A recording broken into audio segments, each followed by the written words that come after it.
Today, I am visiting establishments throughout Bastia to educate them about the new regulations pertaining to business operations. We encourage them to put down markers on each floor, 6 feet apart, and limit the amount of customers coming in according to the side of the business. Also, the wearing of the mask, it is a must, not only for the workers, but also for the customers inside and outside of the establishment. We encouraging them to always sanitize each person hand that comes in the business. Not just their hands, but also the counters and the doors of the establishment. I'd like to thank NEMA for stopping by and giving us more guidelines as to what needs to be done and going better in terms of our guidelines and what we have to do. The health of our nation is much better than the wealth of our nation, because if there's no health, the wealth doesn't mean anything. So it's very important to follow the protocol, follow all the guidelines that the people set, and I'm asking my staff to do likewise, because it's very important for my health and for their health.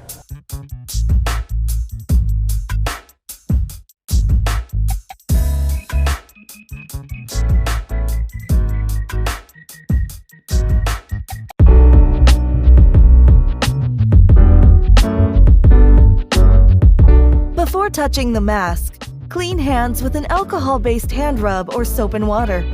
Take the mask and inspect it for tears or holes.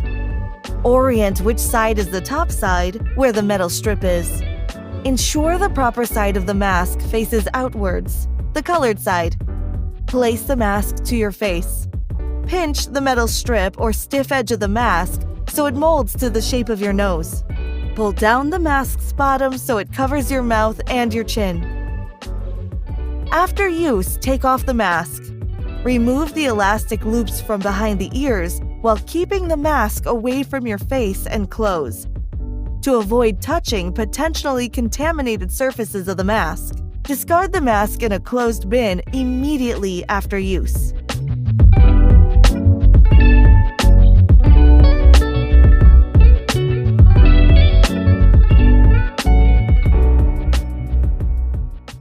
I am Officer Donnelly Liebert Shiverton.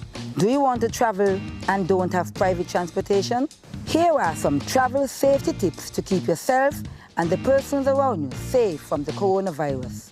When venturing out in public, it is recommended that you wear a mask at all times. Sanitize your hands before and after entering public transportation. The bus operators are also encouraged to sanitize their buses after each trip. Remember, always practice good respiratory hygiene. That means refraining from touching your face with unwashed hands. Always practice physical distancing. To maintain physical distance, the government of St. Kitts and Nevis stipulates that only 2 passengers are allowed per row. That is, 1 passenger on each end of the bus row, while 1 passenger is allowed to sit up front with the driver. This means that only 9 passengers are allowed in a passenger bus. Remember, stay safe, travel wisely as we work together to flatten the curve.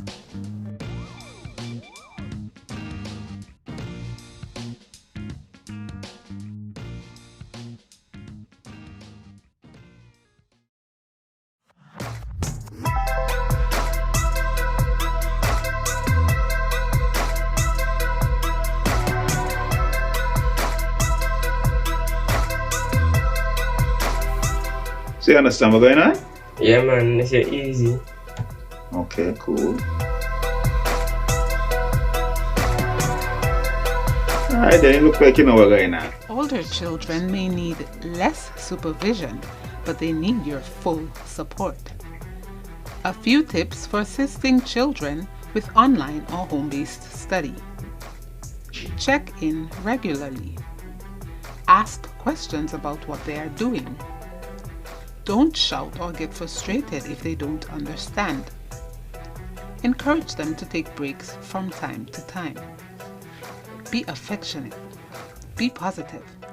Sometimes a simple touch goes a long way. As much as possible, provide a comfortable space for children to work in. You may want to be more lenient, with the desired study location for teens. Encourage them to focus by minimizing distractions such as television, music, or telephone. As much as possible, encourage them to separate their eating spaces from their study spaces, minimizing the risk of damaging devices.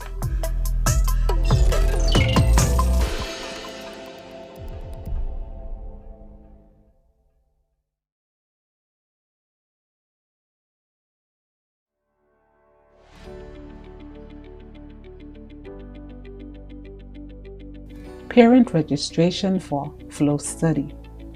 Step 1. Enter www.flowstudy.co. The Flow Study site should open. If it doesn't, go to www.google.com. Enter flowstudy.co in the Google search engine. Step 2. Click on the link that opens flowstudy.co.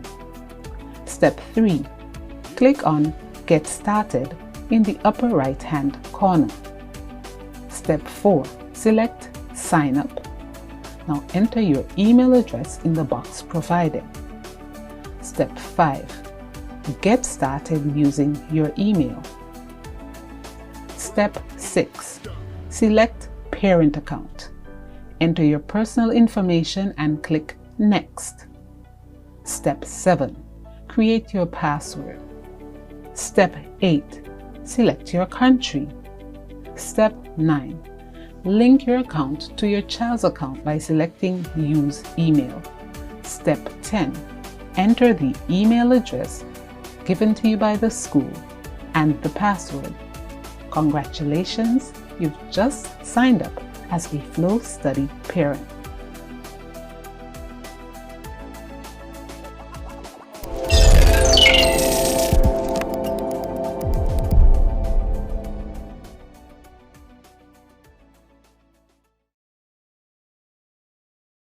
The Ministry of Education and the Effective Schools Framework want you to be an effective parent during the home-based learning experience. To make this a reality, calm yourself before interacting with your child.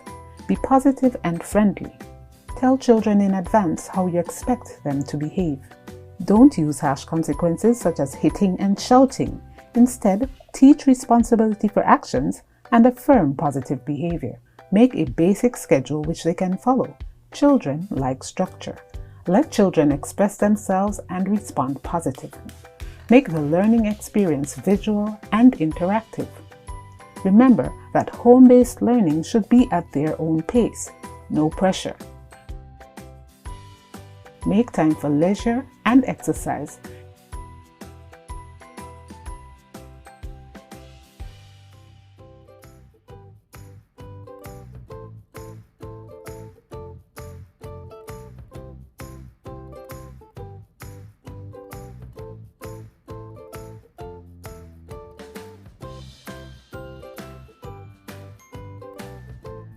Get them out for fresh air and sunshine and have fun, fun, fun.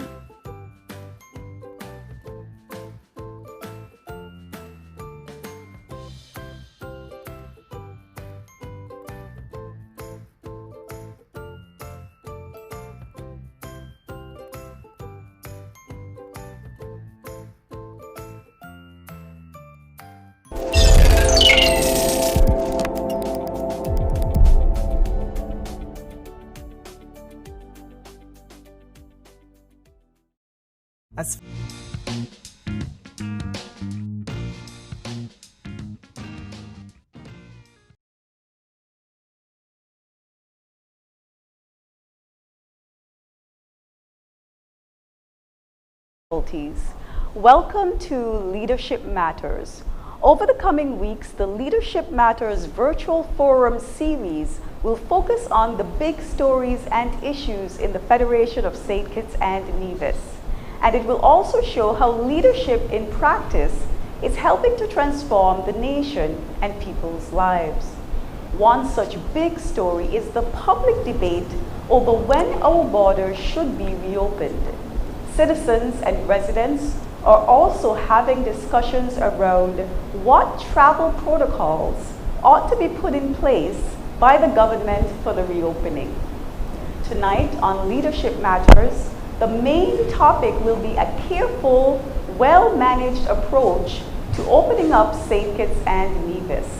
But you're welcome to weigh in with your opinions and questions on other topics.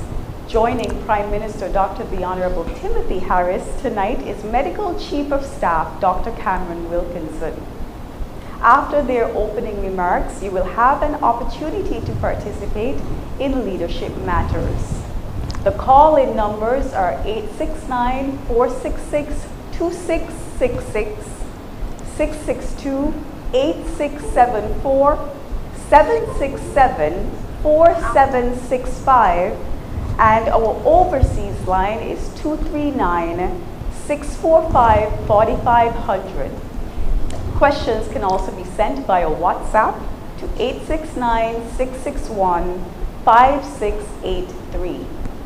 However, first preference will be given to those who phone into the program.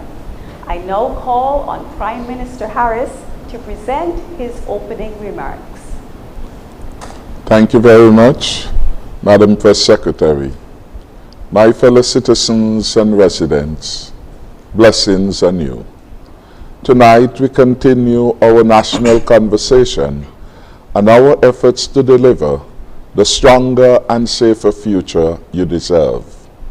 I do believe that working together, we can confront our difficulties, find solutions to our problems, and unleash our best efforts to the task of nation building. Our successful efforts to minimize the consequences of COVID-19 on our health sector is testament to what can happen when an all-of-society approach is adopted. Together we succeeded in avoiding deaths, in avoiding the overwhelming of our health system, and the containment of the virus for some 70+ days, or at least 5 incubation periods. The best record, I am advised, in the OECS and within the region. The stronger future we deliver will involve a healthy, productive people, advancing the tasks of nation building through their engagement at work, at home, at play, and in every area of socioeconomic activity. A strong economy, of course, must produce jobs for our people who are willing and able to work. A strong economy grows at a consistent level year on, year in, and it provides an opportunity for our people.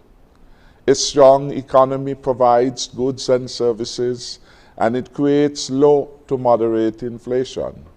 A strong economy is fueled by the right fiscal and monetary policies.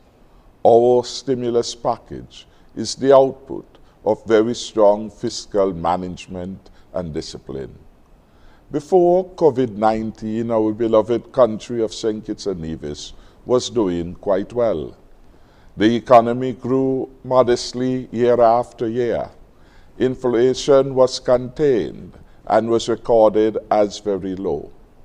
Total wages increased year after year, reaching a peak of over $1 billion in 2018, the highest level of wages paid in our country since the inception of Social Security. In 2014, for example, the economy recorded $791 million in wages. Total wages, therefore, increased over the comparative period 2014 to 2018 by a significant 27%.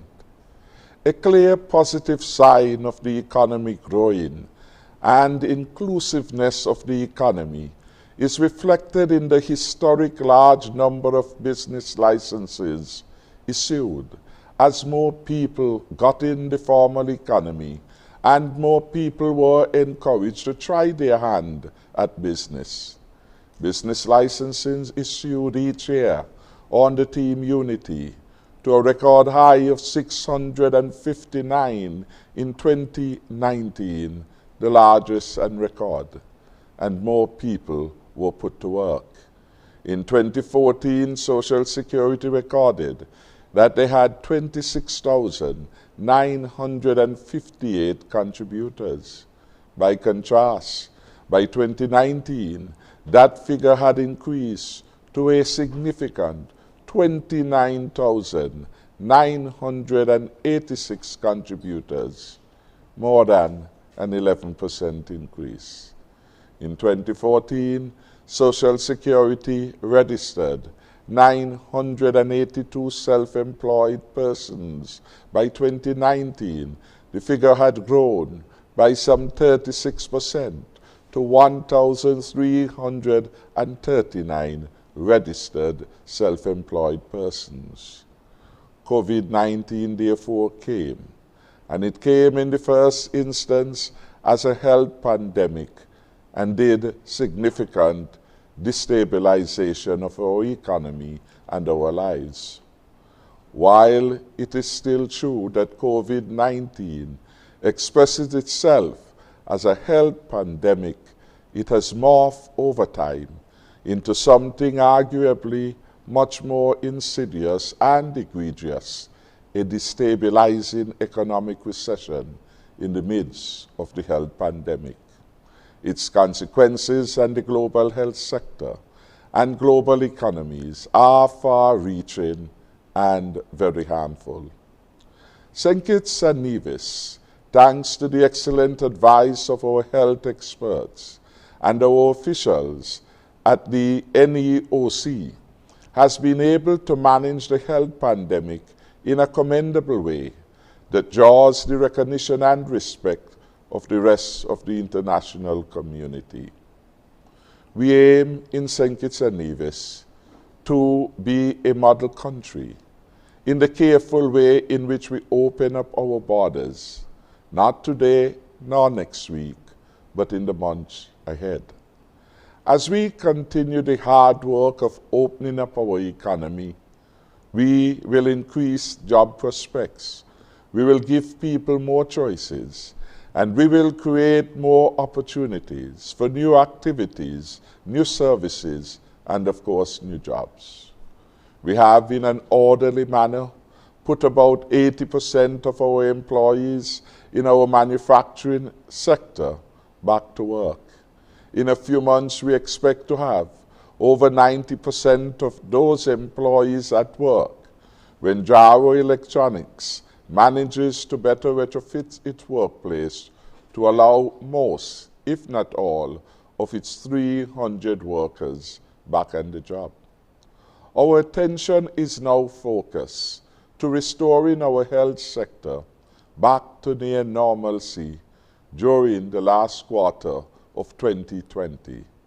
We have been working to put the necessary health protocols in place, and we have prioritized a number of areas for action: retrofitting our air and supports, training and educating taxi and tour operators so they can be certified as COVID compliant, establishing protocols for health workers and for employees at our hotels and their guests. To the extent that the hotel sector relies on visitors and guests, the most of whom are from regional and international jurisdictions, the Caribbean, for example, the United States of America, and Canada. We want to be ready to receive them. And we know we will have to assume some level of risk in opening up our borders, and we will be insisting on some very strict protocols to be followed.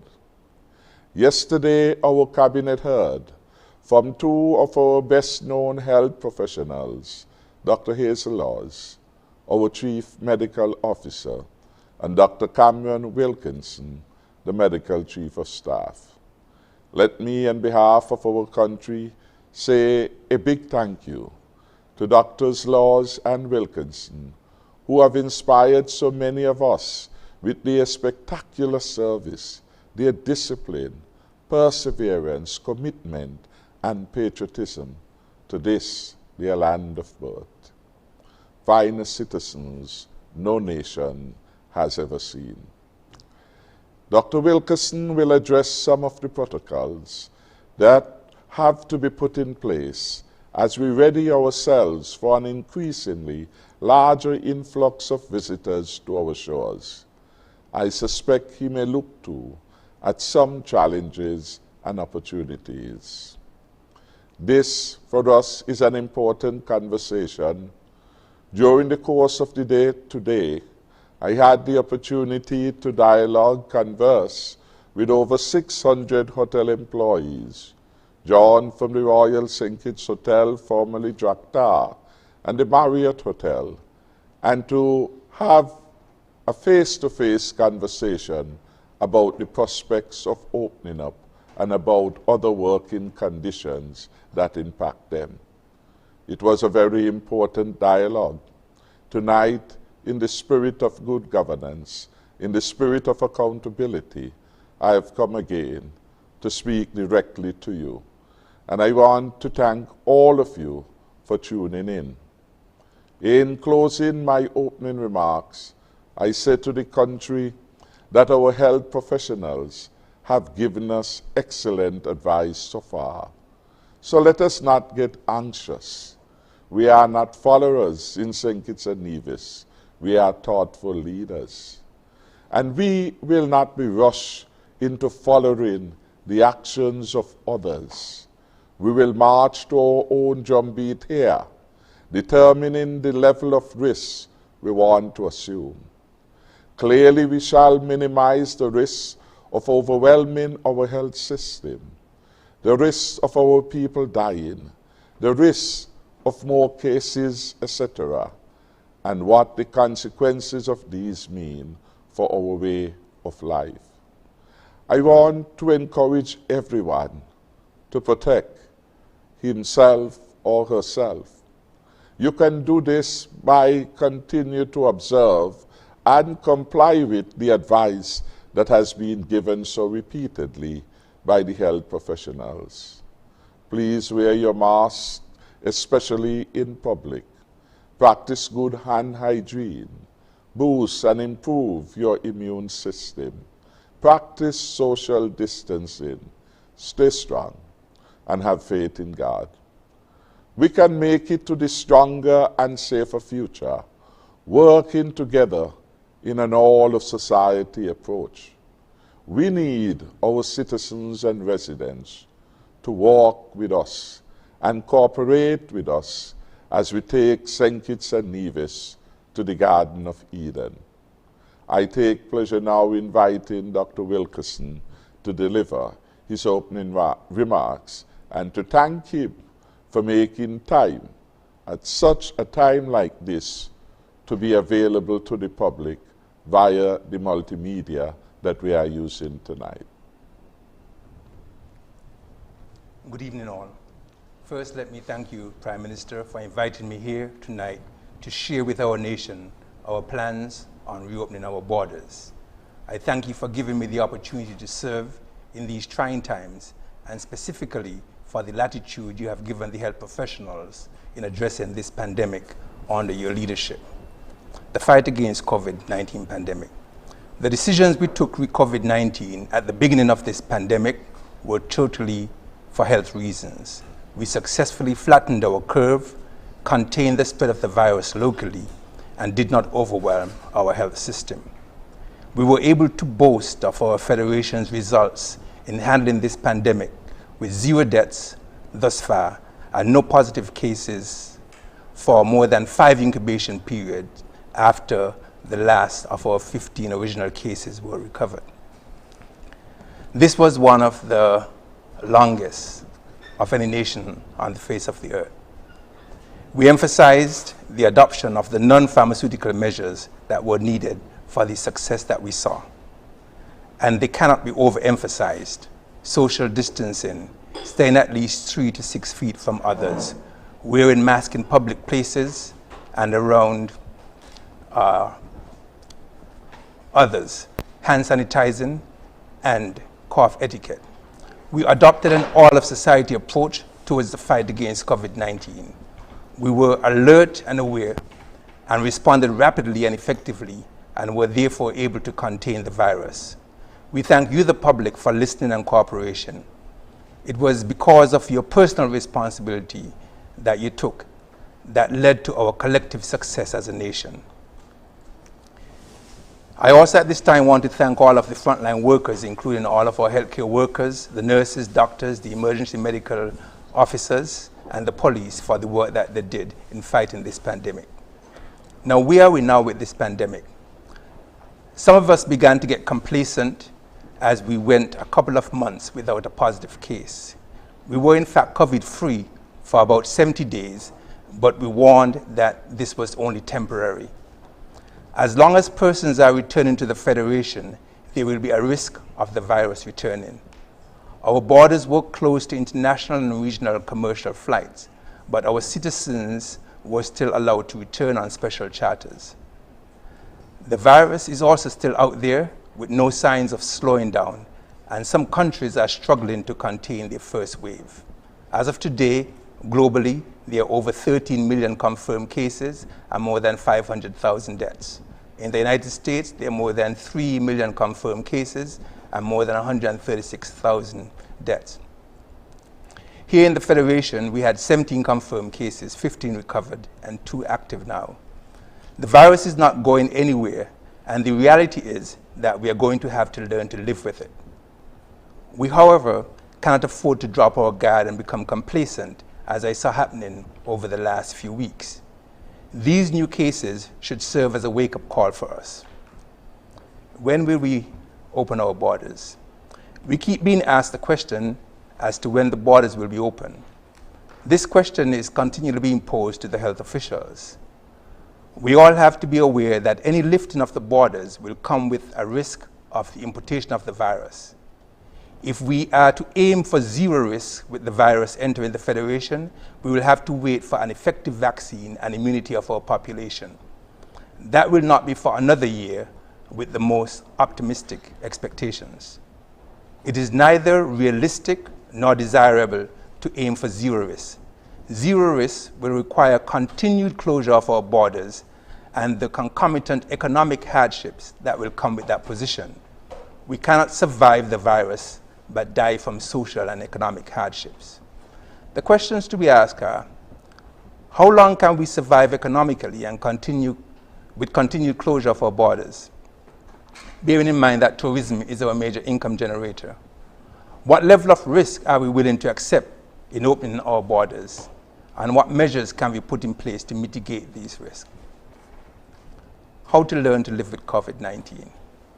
It must be clear to all that as we attempt to get back to some sense of normalcy and generate social and economic activity in our country, that we will have to live with COVID-19.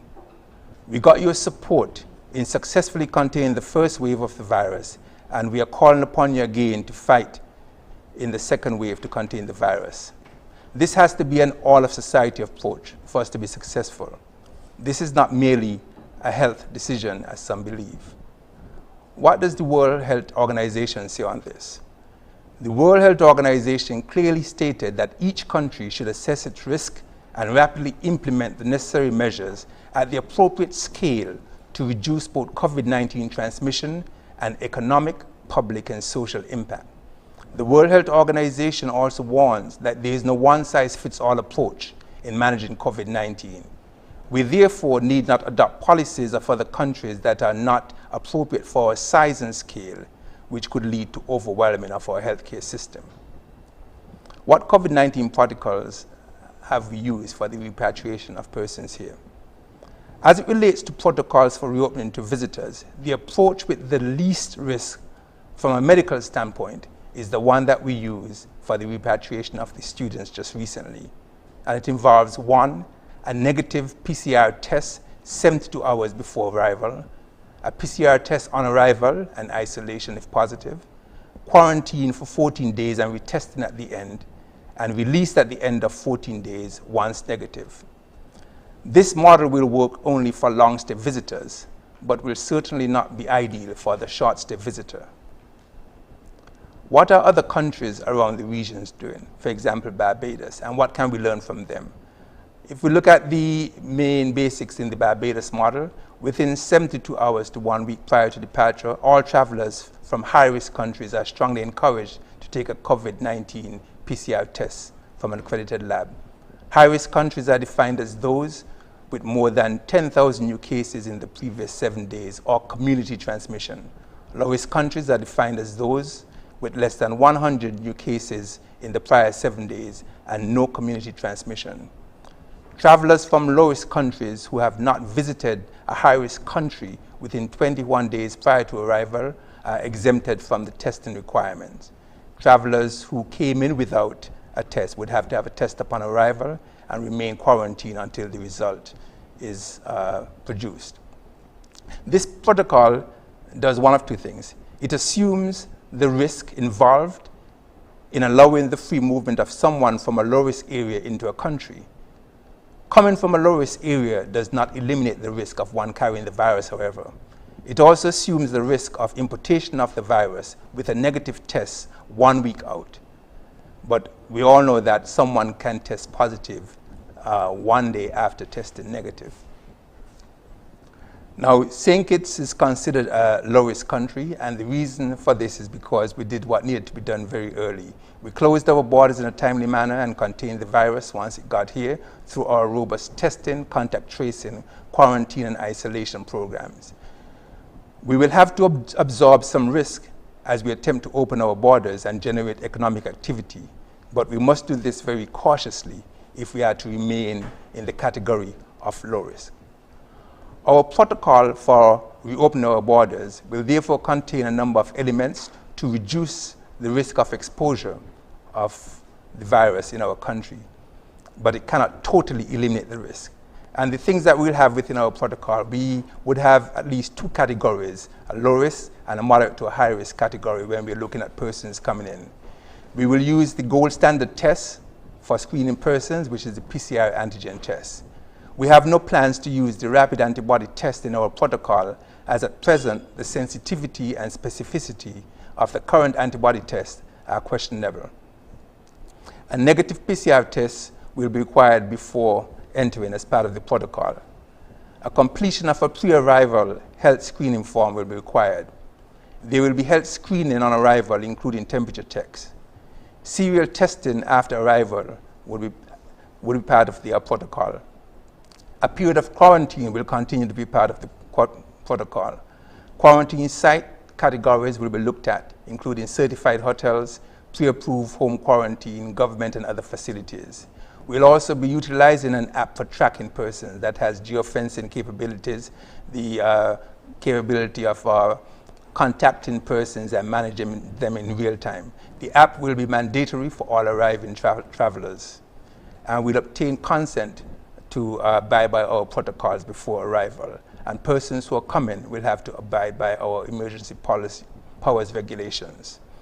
We also need to prepare for reopening with training of persons in tourism industry, including hotels, restaurants, bars, tour operators, taxi drivers. This will be done over the next few weeks in collaboration with the Ministry of Health and the assistance of the Pan American Health Organization. We have a map that allows us to control the disease, but yet get on with our lives in the new norm. So in summary, the decision to reopen is not solely a medical decision, but should be guided by medical advice. Economic and social activity must be considered in making the decision. There must be public education and buy-in as we move forward, as it has to be an all-of-society approach. And your individual responsibility is germane to our collective success. We will continue to refine our protocol for reopening to ensure we take on the least risk, but allow economic activity and not overwhelm our healthcare system. I thank you. Thank you very much. We'll take a quick commercial break, but just before we do, I'd like to give you the numbers to phone. They are 869-466-2666, 662-8674, 767-4765, and 239-645-4500. We'll be back and take your calls and questions.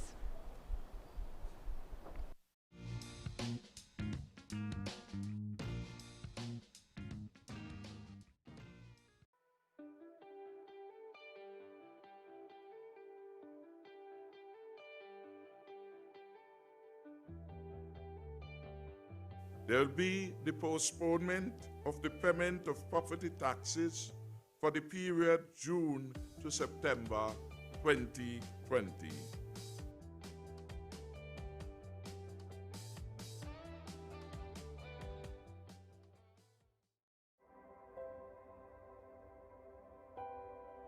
This is the beautiful Island Federation of St. Kitts and Nevis. It is a small country with immense wonders, stunning shorelines, breathtaking landscapes, and lively, lush forests. Another of its wonders is its people, a unique, vibrant, and proud culture. Here, Kittitians, Nevisians, and guests share this jewel. We are all seeking to make these islands a better place to live and a haven for visitors. But this little haven, our home, like many other beautiful places on the planet, is facing a growing threat, which is evident now at our doorsteps. This threat is the buildup of garbage in the oceans, shorelines, and landfills, primarily from single-use items. When we use disposable plastic and styrofoam products, we become responsible for this growing problem. We can make a difference.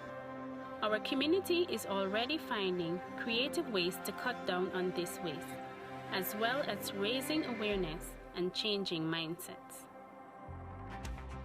We were not happy selling our organic food in styrofoam containers and plastic.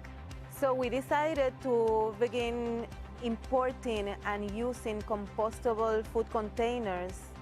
We have reduced the waste that we produce, and we hope that this serves as an example to other businesses, large and small. In the supermarket business, we have historically created large amounts of plastic waste. We are now encouraging our customers to refuse plastic packaging throughout. More and more people are stepping up and bringing reusable bags. We only need to make a firm decision to start taking action. And when we all do our bit, collectively, we create huge changes. As we are learning to appreciate and enjoy our outdoor playground.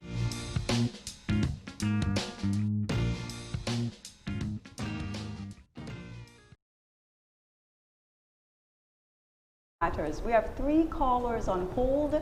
Please be brief and straight to the point so that we can accommodate as many questions as possible. Go ahead, please. You're live on Leadership Matters. Good night to everyone. Good night to the Prime Minister and good night to the... Hello? Do we have that caller? Hello? Okay. We have, hello? I am told that we have 3 callers on hold. Hello, good night. Hi, good night, sir. Go ahead, please. You're live. Good night to the Honorable Prime Minister and good night to Wilkerson. Good night. Good night. Listening via radio and internet. I would also like to put something forward to what I heard the Prime Minister outload. This remark. You said you're looking forward to have the country re-established in new phase of and the way forward and how we go pursue after this pandemic. But I would like to ask, what kind of job are you employing? Because the industry, what we are looking at, as you say, was like for manufacturing. We don't see that government bringing no kind of stability to our economy. So I would like to see what kind of you are looking for from bringing forth a new change in job opportunities. Thank you very much, caller. Next caller, you're live on Leadership Matters. Go ahead, please. Hello, good night. Hi, good night. You're live. We can hear you. Go ahead, please. Yes, sir. Go ahead, please. Yes. Hello? Yes, we can hear. Can you hear us? Okay. Okay, we'll fix that issue. Can we go to the third call on hold and maybe go back to the second caller? Hello? Yeah, good night. Bucky got it, media. Yes, hi, good night. Go ahead, please. Yeah, very quickly, good night to the Prime Minister. And want to tell him that keep up the good work. You're looking very strong and healthy during this pandemic. Mr. Prime Minister, I'm just wondering how the government ministers settling down in their new post and what can we expect from them. I've seen some things in the article. I see Mr. Powell already doing some stuff with education. I see the Honorable Wendy Phipps had meeting today. I think it's by Jacta. So can you elaborate a bit more on what can we expect from these ministers at opening? Very quickly to the doctor there, the good doctor. If a frontline worker get caught, so to speak, if there any new measures is in place so that no more frontline worker will get contracted by anyone coming in from overseas, would you be able to say what went wrong or what might have gone wrong and what have you done to fix that problem? Thank you. Thank you very much. We'll be going back to that second caller. Hello, good night. Good night, Mr. Grant, and good night to the Honorable Prime Minister, Dr. Timothy Harris, and good night to Mr. Cameron Wilkinson, our frontline leader for the corona. And I don't know if Dr. Lars is there, but Dr. Wilkinson, I want to commend you and your team. You all are doing a wonderful job so far, and we want to commend you to do what you're doing to fulfill this nation and uplift this nation with this corona pandemic. And I want to commend the Prime Minister and his team, the cabinet, to doing this wonderful job. Because in spite of the criticism going on and this crisis in the country into right now, and the whole world into, you understand? People still check the politics and make it something different with this corona. And Mr. Prime Minister, I think that your God sent man there with a unity government. Because I do not think no political party in this country could have come and do what the unity government is doing right now. So God sent the unity government there to do what they got to do. And when I listen to some people talk, I want to know if they love sink it, or they love the country, or they come sink it, or whatever. Everybody come and sink it and approaching to our blessed country and try to endorse what's going on here. But we won't bring it down because of politics. And Mr. Prime Minister, you're doing a wonderful job, and I want to continue to do it and be strong, and do not let nobody to encourage you to open the borders and foolishly. You are to pretend we know the borders don't got to open. You are to pretend to do what you are got to do. As a cabinet, we'll work it out. And then because if we can write out the first word, I think the second word we can write it out too. And you is a God bless man. And that's why God put you in. I want to wish you a wonderful night. God bless. Have a wonderful night. Thank you very much. And this one, and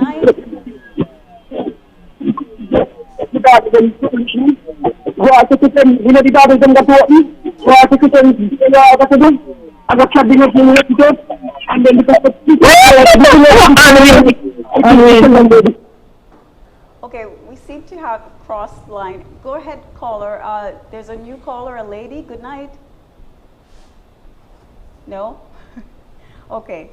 We will go right into answering some of these questions that were asked. Okay, so I would address the one that was directed towards health, about the frontline worker or healthcare worker who was tested positive. Now, as frontline workers, we are at risk. We are continually being exposed to persons who are possibly infectious. And there are a number of measures that we have to put in place to make sure that we stay safe. And the use of the personal protective equipment is paramount in our armamentarium against the fight against this virus. Now, one cannot say how this infection occurred, but one of the things that we'll have to do to make sure that something like this doesn't happen again is to make sure that we continue to do training and retraining in donning and doffing, which means putting on and taking off the personal protective equipment. A lot of studies that have shown that healthcare workers who have become infected have become infected when they become contaminated in removing the equipment. And sometimes when we don't have any positive cases for a long time, there could be some complacency, and so we need to make sure that we stay on our guard and stay ever vigilant so that this doesn't happen again. But I thank all of the healthcare workers who are making the sacrifice, because it is known that this is one of the risks involved when you put yourself on the front line. And I'm pretty certain that at some point in time, the Prime Minister is going to find some way to recognize the frontline workers who have been sacrificing their lives day in, day out to keep this country safe. Thank you very much, Dr. Wilkerson. And I want to say a special thank you to all who are in the provision of health services. And we do appreciate the tremendous work, the tremendous sacrifice that you're called upon to make at this moment in time. And we commend you, especially those who have been diligent and consistent with a high level of professional service.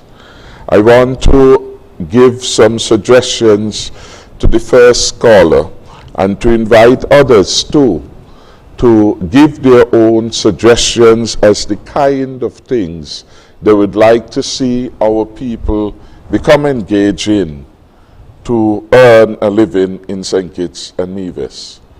One of the lessons that COVID-19 brought to the fore was the vulnerability of our country to disruption in the supply chain, that is the supply of goods and services, because we are overly dependent on imports for most of what we eat, we drink, we wear. And so we will want to change that. As a result of this, one would note that in our stimulus package, we specifically target agriculture. Agriculture broadly to involve crop farming, livestock farming, fisheries were the critical areas in which we engage. We provided support, and we continue to do so in terms of compensation to the livestock farmers who would have lost their animals as a result of COVID-19. We continue to provide support in the provision of fencing wires, free harrowing services, free inputs such as seeds and seedlings to assist farmers in getting started so that they can make a more meaningful contribution to food security. And the Department of Marine Resources has been providing a number of items of support to our fisher folks, so no one is being left behind. There's still tremendous opportunity for young people and those generally interested in agriculture across the three sectors: crop farming, livestock production, and fisheries, to become engaged. The Department of Agriculture has identified about 4 particular crops in which they would want to see more people become involved to provide the food that we need. And so we expect to see greater activities there. We had announced before COVID had come, and indeed in our budget for 2020, we had said that we will branch out into marijuana production for medicinal and other purposes, and we are still committed to that. Indeed, the next step was for us to advertise and recruit someone, a marijuana czar, if you will, who would have become the project champion in terms of the build-out of this particular activity, and we are still committed to do that. We are advised that we have a head start in the contribution of marijuana for public health purposes, and we can build this in to the ready platform we have of engagement in this particular area through the primate facilities that are now located here. We, of course, have to do much more work to get this to fruition, and we will engage accordingly. The area of entertainment is a billion-dollar industry, and some countries such as Jamaica and Trinidad and Tobago have done relatively well as a result of their engagement in this sector. This is an area that we are so serious about that we have set up a ministry of entertainment, talent development, and entrepreneurship to assist in a focused response to the development of the talents of our people and they being able to benefit in a profitable way from engagement in entertainment with all the necessary support, including intellectual property protection. Health and wellness is an emerging area for us in which we want to engage. And we have at least 2 establishments that continue the build out of new areas in health and wellness. And I am certain, targeting the foreign market, that as soon as the world is again ready to engage, these facilities you will hear much more about. And they are going to offer new and exciting areas of engagement. I want to thank Bucky Gattit for calling in, as he usually does, and to make constructive recommendation and to raise issues of concern to the public. We have at least 4 new ministers, and I want to assure that they are all settling down well and getting on with the job. Of course, the government and working in government is a unique experience. Some are new to the entire business of government, and they have to get up to speed with our protocol, with our rules, etc. But generally, I am satisfied that they are doing well, and they are very much interested and fully engaged. We would have seen a number of the new ministers, Mrs. Akila Byron Nisbet, holding her own at the NEOC briefing, and I've seen her in the cabinet and outside, and she is a real credit to the people of St. Christopher III. I want to thank them again for the overwhelming vote of confidence in Akila Byron Nisbet. Akila certainly will do well by the people of St. Christopher III. And equally we would have seen our new Minister of Education, the Honorable John L. Powell, participating publicly in updating the country. So you get a sense that they are learning their ministry. It is not something that can be done overnight, but they are on the right path. And I have engaged the 2 new ministers from Nevis, and I'm satisfied that they too will reorient themselves to the federal agenda, and they will do a wonderful job on behalf of the people of St. Kitts and Nevis. Again, we want to thank Mr. Politics for calling in and for his consistency of support for the wonderful work that the government is doing.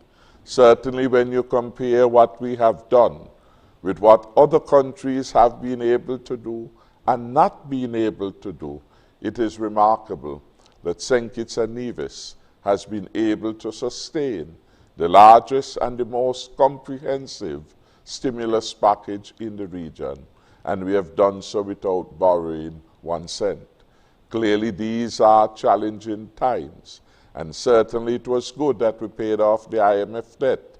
Certainly it was good that we did not engage in squandermania, so that at least for such a time like this, we have been able to assist our people across all platforms, including those involved in business, because we took the conscious decision to reduce the payment of corporation tax from 33% to 25%, a significant reduction. And we took the decision on Monday to extend this for a further period of 3 months. Originally, it was intended to go for the period April, May, and June. We have now extended this concession, this relief, for a 6-month period ending in September. Equally, with respect to unincorporated businesses, we in March reduced the tax burden by 50% from 4% to 2%. And yesterday at the Cabinet, we again extended that support for a further 3-month period, which will take us up to September. So those are some important things that we continue to do to help us on the path to recovery. Mr. Prime Minister, I'm told that we have at least 2 callers on hold. Go ahead, caller, good night. You're live on Leadership Matters. Hello, good night. Hello. Hi, good night. Go ahead, please. Pleasant, good evening. Can you hear me? Yes. Okay, thank you. I just want to congratulate the PM tonight for leading the ship without fear or favor. And I want to tell you, good night, sir. Continue doing good for Fakis and Nevis. You're doing a good job for the past 5 years, and I'm looking forward for better years to come. Have a pleasant good night, PM. Love you always. Get home safe. Thank you very much, Marshall. Love you too. Thank you. Good night, caller. You're live on Leadership Matters. No more? Okay. All right, thank you. Okay, I will give the numbers to phone again. So if you have a pen handy, please write them down. Area code 869-466-2666. That's 466-2666. 662-8674. 662-8674. 767-4765. I'll repeat, 767-4765. Our overseas line is 239-645-4500. We have another call. Please go ahead. Good night, Mr. Prime Minister. And how are you? Hello, good night. Go ahead. You're live on Leadership Matters. Good night, Mr. PM.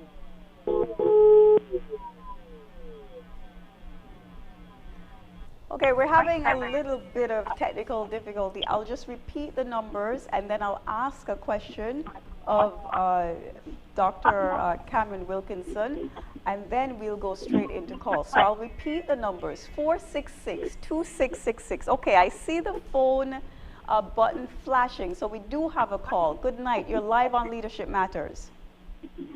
Hello.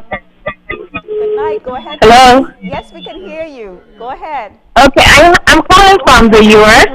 and I have 2 questions. Can you hear me?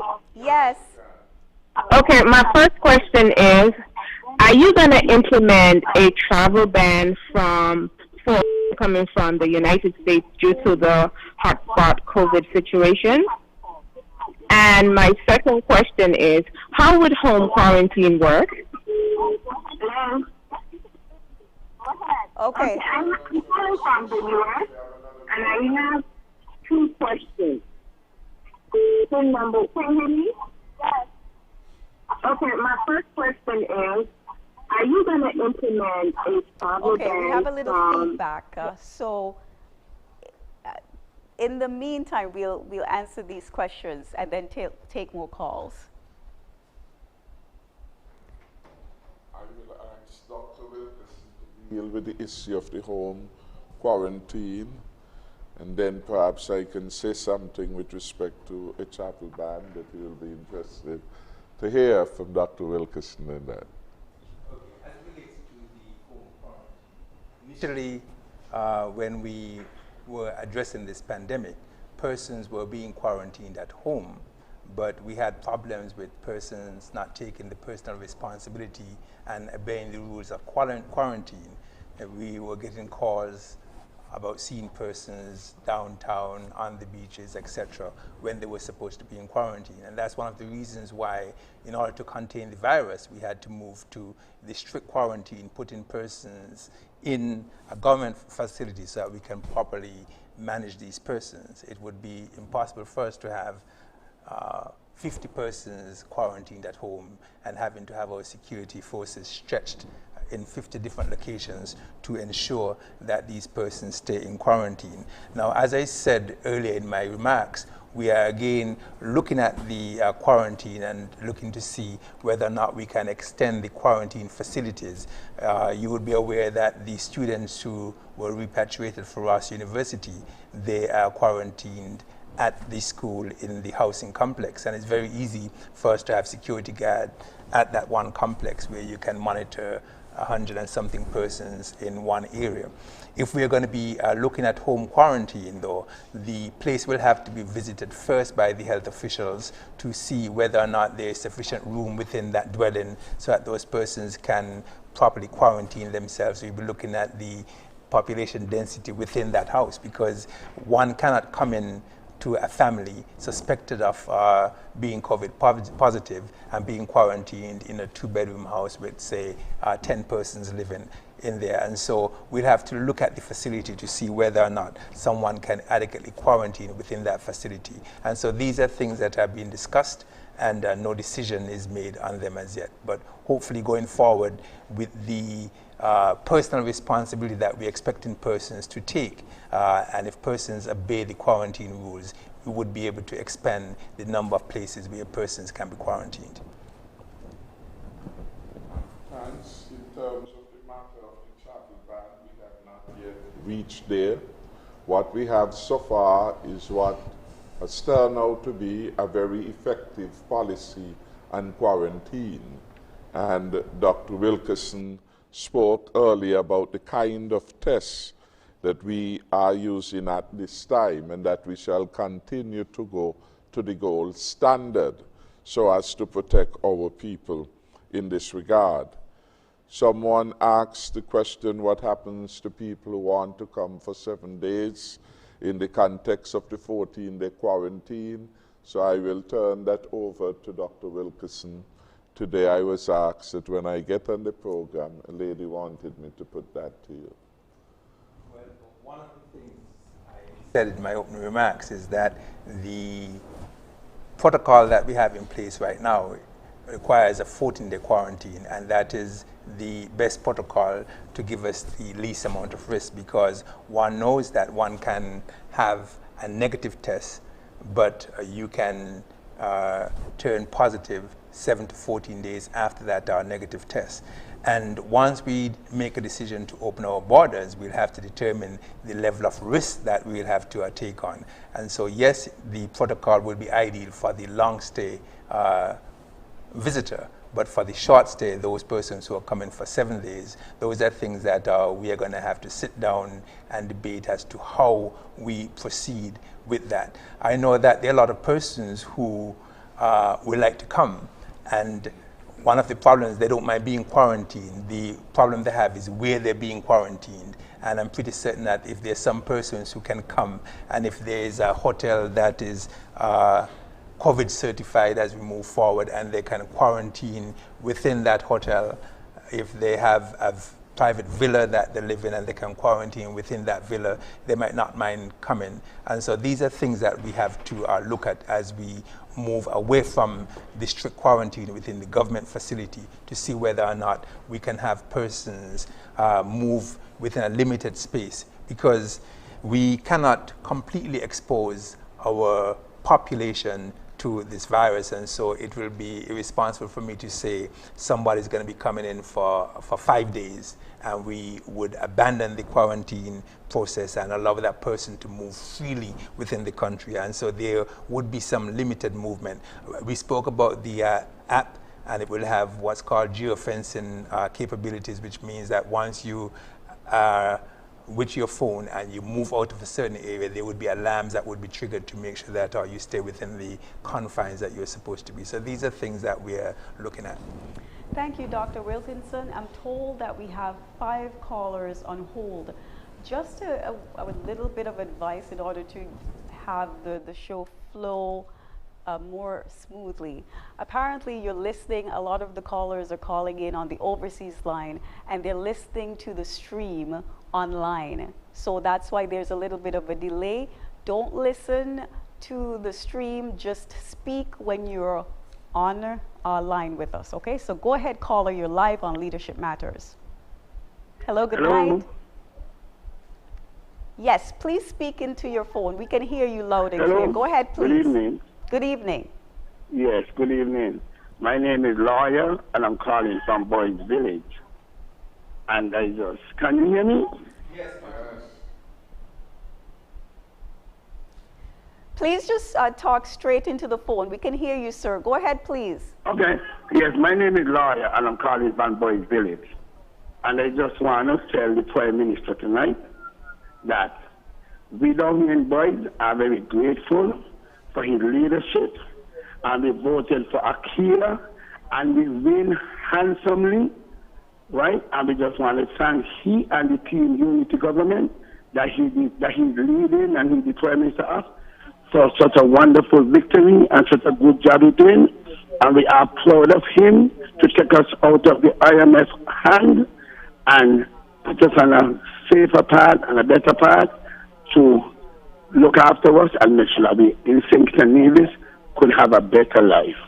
So we just want to say thank you, Prime Minister, for your wonderful job that you are doing, and we wish you long life and happiness for another 50 years. Who like it, bump it. 50 years we got for you. Thank you. God bless. Thank you very much. Go ahead, caller. Just speak straight into the phone. We can hear you. Go ahead, please. Hello, good evening. Good evening. Yes. I want to know when the border will be open for outgoing, because we are here since December 2019. We have to get out because of some business to take care of. Okay. Thank you. Thank you. Go ahead, caller. You're live on Leadership Matters. Yes, good night. Good night. Okay, first of all, I want to commend the health workers. I think they're doing a Could we raise the caller's level? Thanks. I think they're doing an excellent job. First of all, I want to ask a question. Do we still have the law concerning masks? Because everywhere I go in town, nobody wears no mask. You go on the shoreline, no mask. You went over the strip the other night, no mask. I think it is, and the police is not even telling the people to raise the mask. I think we are dropping the ball, and if we're going to open the border, we have to ensure that people is applying and following the protocol, because this is very serious. I find that you go in the buses, the bus drivers not telling the people to put on the mask.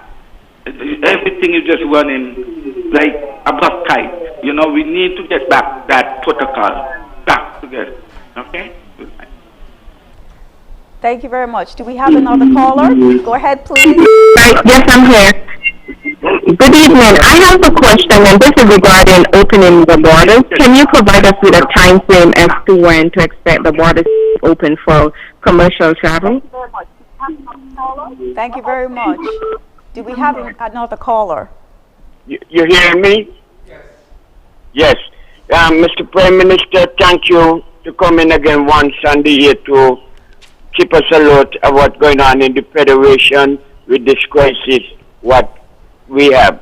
Now, I'm sure when you choose to be the Prime Minister, you're never thinking about all these difficulties. But I see you handling them with a good hand and a firm rudder. So all I can tell you, continue to do your best, you and your staff, and Mr. Samuels and the doctor and the two doctors with him, and all you know what is best for the Federation, because you're always in that position. But people got it a little tough, but I don't know what else you can do to help, but do your best. If you think it's right to open the border, you're right, you open the border. If you don't think it's right to open the border, you all don't open the border. God bless you all. God bless you too. Thank you. Do we have another caller? Yes, go ahead, please.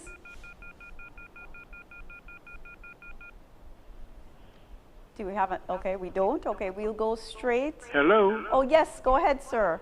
Yeah, good evening, gentlemen, Mr. PM and Dr. Wilkinson. Good evening. Yeah, two things for Dr. Wilkinson. Inevitably, we'll have to open the borders. Do we have the necessary staff trained to handle the sequence of tests that visitors will have to undergo before we accept them into the country? One. And the following one is, during the throne speech, that the Governor General mentions about a state-of-the-art hospital. What sort of services can we expect from a new state-of-the-art hospital? Thank you. Thank you very much. Is there another call? No? Okay, we'll go straight into answering the questions. Dr. Wilkinson, would you like to go first? Okay, I'm going to make a comment about the mask, and I'm pretty certain that the Prime Minister might have some more to say on that. I remember early on when we said that wearing the mask in public was mandatory, the police came on the briefings and mentioned that they had arrested, I think it's 2 persons for not wearing masks. And we appealed for some leniency, and we said that we would focus on the personal responsibility that individuals had. And early on, there were persons who were wearing masks. As a matter of fact, I was impressed with the response that I was seeing. But as we went the 70 days without having a positive case, there was a sense of complacency that came in. And yes, as you move around the island, you see that there are a lot of persons who are not wearing masks. And what I want to do is to make an appeal again to the public to wear the mask, because in wearing a mask, you protect others who are around you. And if everyone wears a mask, it means that everyone is protected. And if persons don't take the personal responsibility in wearing the mask to protect themselves, then I guess the police would have to step up in terms of enforcing the law. As it relates to our capacity for testing, yes, as we open our borders, we would need to have an increased capacity for testing. As it stands right now, the NextGen lab has been doing a great job in testing. And a number of countries are moving towards what's called bulk testing, which means that if you have a group of 25 persons, you actually can spin that sample down together. And if there is no positive test with that batch of 25, it means that there is no one who is positive within that 25. If the test comes out positive, then you would have to test everyone individually. And that is a way that you can speed up the testing. The Joseph M. France General Hospital will be coming on board soon also in doing the PCR tests, and we also have a number of private labs that are looking to expand their capacity to do the testing. So as we move forward, we would be having more capacity to test. In terms of the state-of-the-art hospital, I assume that the Prime Minister will speak some more about that, but what we'll do is build upon what we have, and so the services that will be offered, some of the services that we have right now in terms of general surgery, orthopedics, plastic surgery, obstetrics and gynecology, internal medicine, we would be having a cardiac unit that would be built out so that we can do cardiac catheterization and screening for persons who have cardiac disease. We will expand upon our dialysis centers so that persons will have more dialysis machines available so persons can be dialyzed. So we'll be looking to expand a lot of the services that we have available, and also improving our diagnostic capability in terms of CT scan, MRI, ultrasound, etc. So the future looks great. I want to continue where the doctor left off, and for us to note opportunities, really, because in the midst of a terrible pandemic, we had an issue of testing, and then we recognized right here in small St. Kitts and Nevis, we can do quality testing. I want to commend Dr. Jeffers and his team for the quality of work they have been doing in this regard. And their test results, by and large, have correlated well with those from CARPHA. And so we are happy in St. Kitts and Nevis we have that. But Dr. Wilkinson spoke to a further positive, that in the not too distant future, our own Joseph and France Hospital will be able to conduct the same quality tests. It means that we are making our health sector stronger and better in its capability and its capacity to deliver quality service to our people. And I believe that this is going to be one of the legacy benefits if we could point to the upside, the opportunities which have been created and how we have responded to the pandemic that will make life easier going forward. We did say that we will build a brand new Joseph and France Hospital because clearly there are spatial limits in the way in which the existing hospital has been configured. There are fuller array of support services that are to be delivered, and Dr. Wilkinson has spoken to them.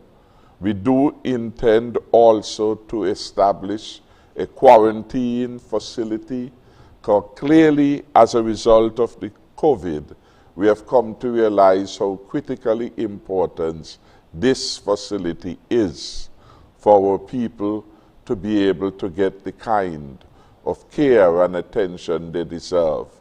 And we, from our experience, have come to determine that we need a facility, in the first case, in which the government has effective control, and a facility that is well designed for the particular purpose that is fit for purpose.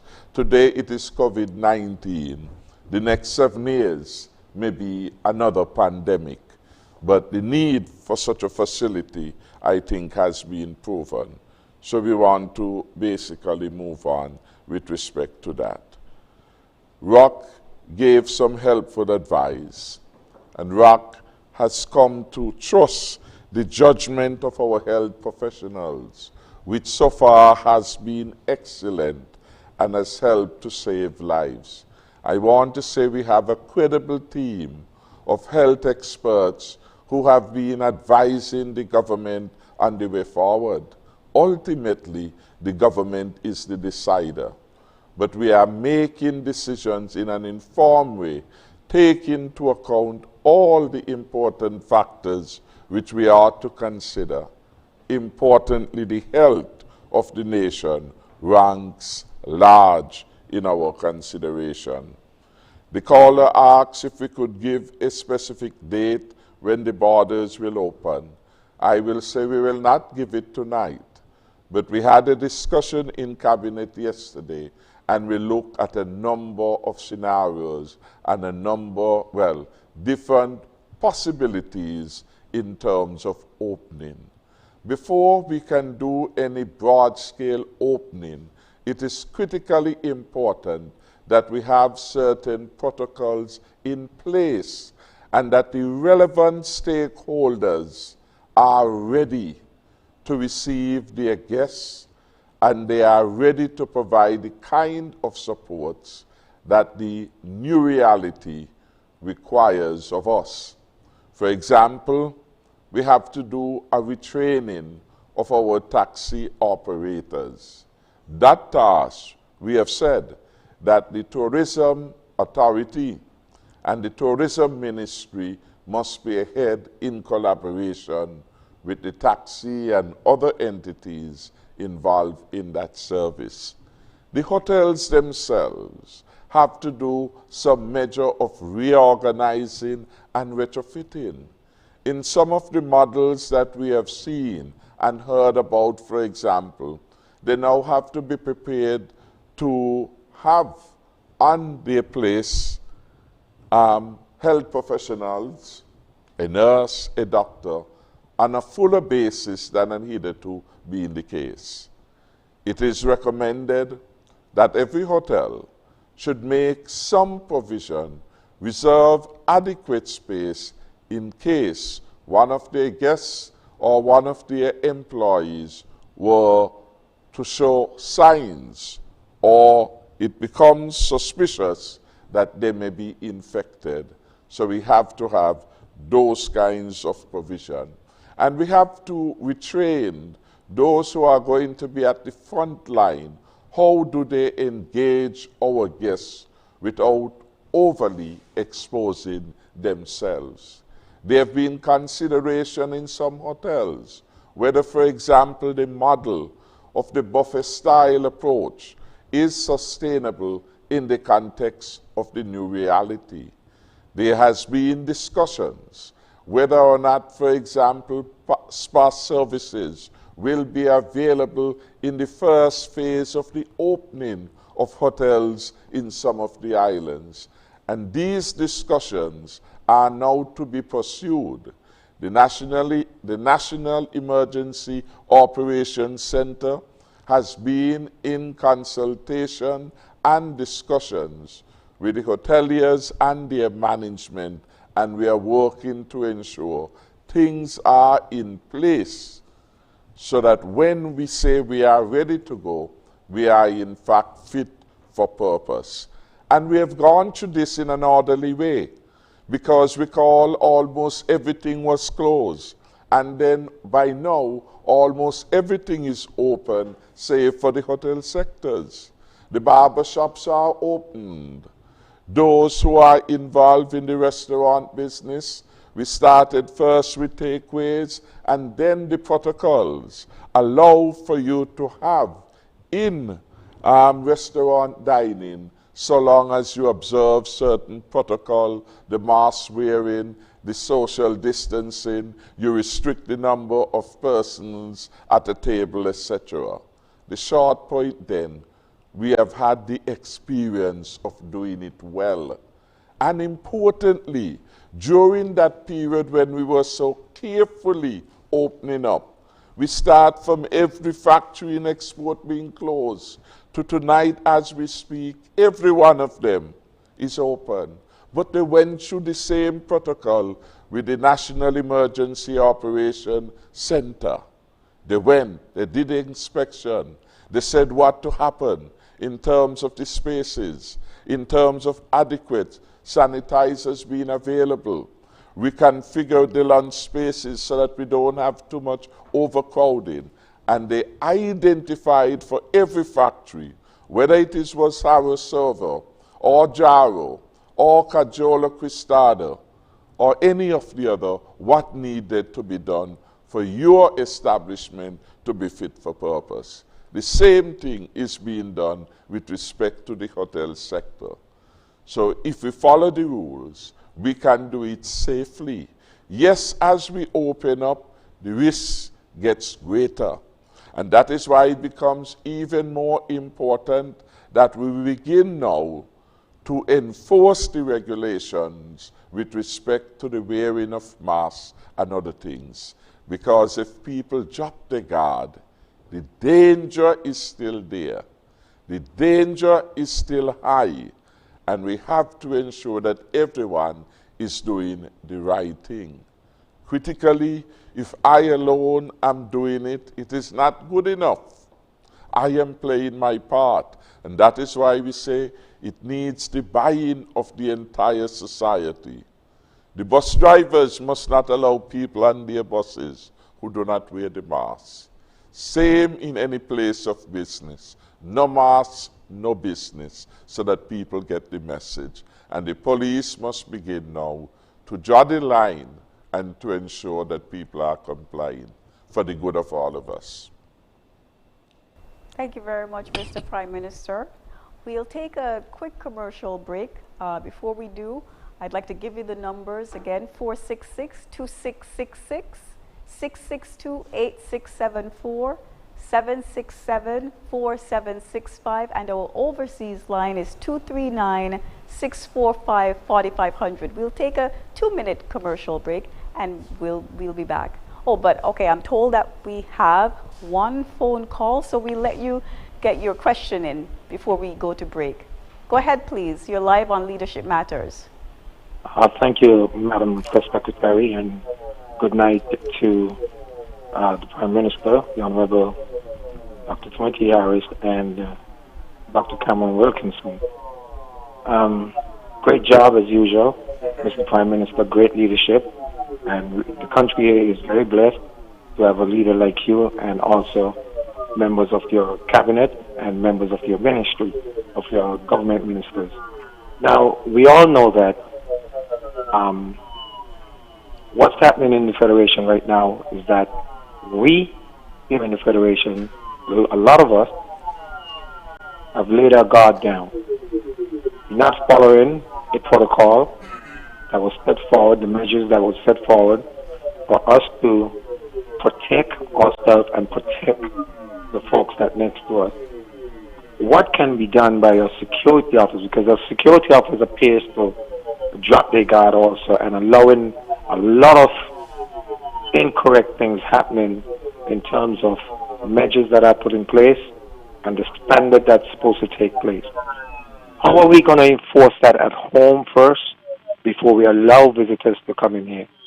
And Mr. Prime Minister, quickly, please do not drop that O for Liat. Antigua, please do not let go of that O. Hold on to that O, please. Thank you much. Thank you. I'm told that we have another caller. So go ahead, caller. You're live on Leadership Matters. Good evening. In consideration of the reopening of the borders, we have to consider us in the region, the health and wellness of the people on one hand, and the economic impact on the other hand. And given just today, Dr. Fossey mentioned that 50 million persons died during the flu 1918, and it seems as if COVID-19 is following in the footsteps of that flu. So I just want our people to pay attention to the health officials, to the government, and be guided accordingly. And my question to Dr. Wilkinson, what is his thought on what Dr. Fossey is warning, and how would we be prepared in a way to the impact if such should happen, that the effects would be the same as the 1918 flu? Thank you very much and have a good evening. Thank you very much. Okay, we will, okay, sorry about that. We'll take a quick 2-minute break and then we'll come back on the other side, answer your questions, and then invite more callers to phone in.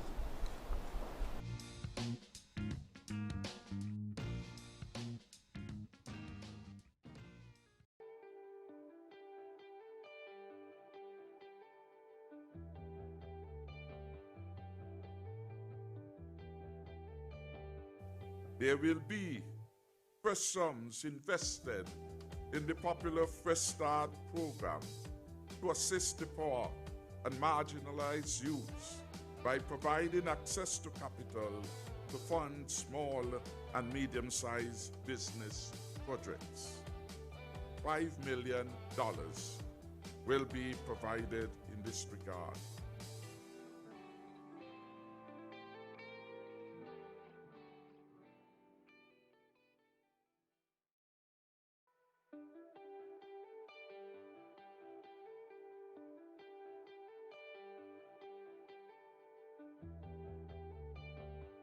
There will be the postponement of the payment of property taxes for the period June to September 2020.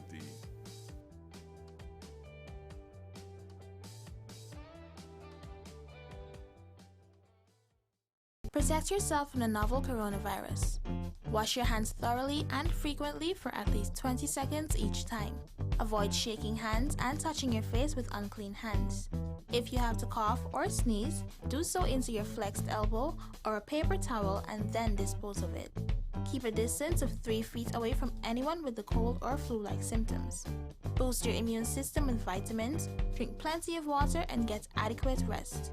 Visit your doctor, the nearest hospital, or health center if you or a family member becomes ill. A message from the Ministry of Health and the National Emergency Management Agency, NEMA.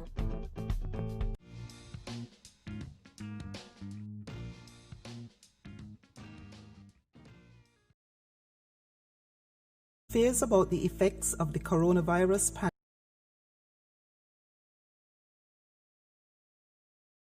pandemic continue, it is natural that people may be experiencing more episodes of anxiety as a result. Common signs and symptoms of anxiety include feeling nervous, restless, and tense, having a sense of impending danger, panic, or doom, hyperventilating, sweating, or trembling, having trouble concentrating and excessive worry, having trouble sleeping. If you are experiencing any of these signs of anxiety, there are some things that you could do to cope. Reach out for help and talk to a trusted friend or individual who could help to distract you from some of the worrying thoughts. Avoid watching too many news items that focus on the negative impact of the coronavirus. Decide instead on a few specific times daily when you could get your news from reputable news sources. Make sure that you maintain some normalcy and regularity in your daily schedule as much as possible. Focus on the things in your life that you can control and do them. You can control what you watch on TV, what you listen to, who you talk to for support, and how you take care of your body. Remember to seek mental health and psychosocial support if necessary. This message was brought to you from the St. Kitts Mental Health Association.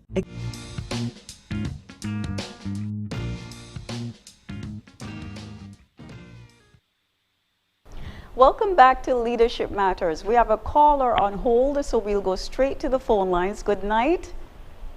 Good night. This is Dumpling speaking.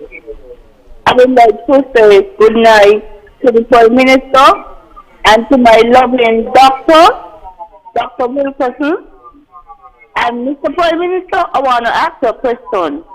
When we going to get the Bastia Health Center repair? It won't repair badly because that health center up for a lot of donkey years, and it needs to look nice in the city. You understand? And Mr. Prime Minister, do not tell nobody when you're ready to open the borderline, you open the borderline. Because I like walk. And they want when they come in, they sneeze on me, they see me, they say, oh, Dumpling, and try to come sneeze. Maybe some sneeze might go in my ear, because I said in corona go in the ear, nose, and mouth. And to my doctor, all kind of people saying all kind of thing about you. But you know what you're doing. You're a black man and you're from St. Kitts. You come up here. And St. Kitts people must respect you. And they're going on with all kind of things. When the Cuban and the this and the that and the tower come here, they worshiping them, but they want to worship you. Who come here? But I don't always worship you, you know, because I love you. Good night. This is Dumpling. Love you, my doc. Love you. Thank you very much. Do we have another caller? Hi, good evening. Good evening. Go ahead, sir. Leadership that matters. First, I want to say, what a quick question.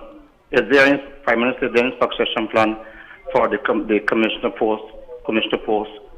Two, we just have a recently finished course that finished, whereby you had 28 officers graduate from training school, 18 were foreigners. Now the question, what plans do you have for the foreigners who come to this country to get started to this country in relation of owning a piece of the rock and the way forward and moving away from the alien land holding license if the officers plan to make St. Kitts their home? Leadership that matters.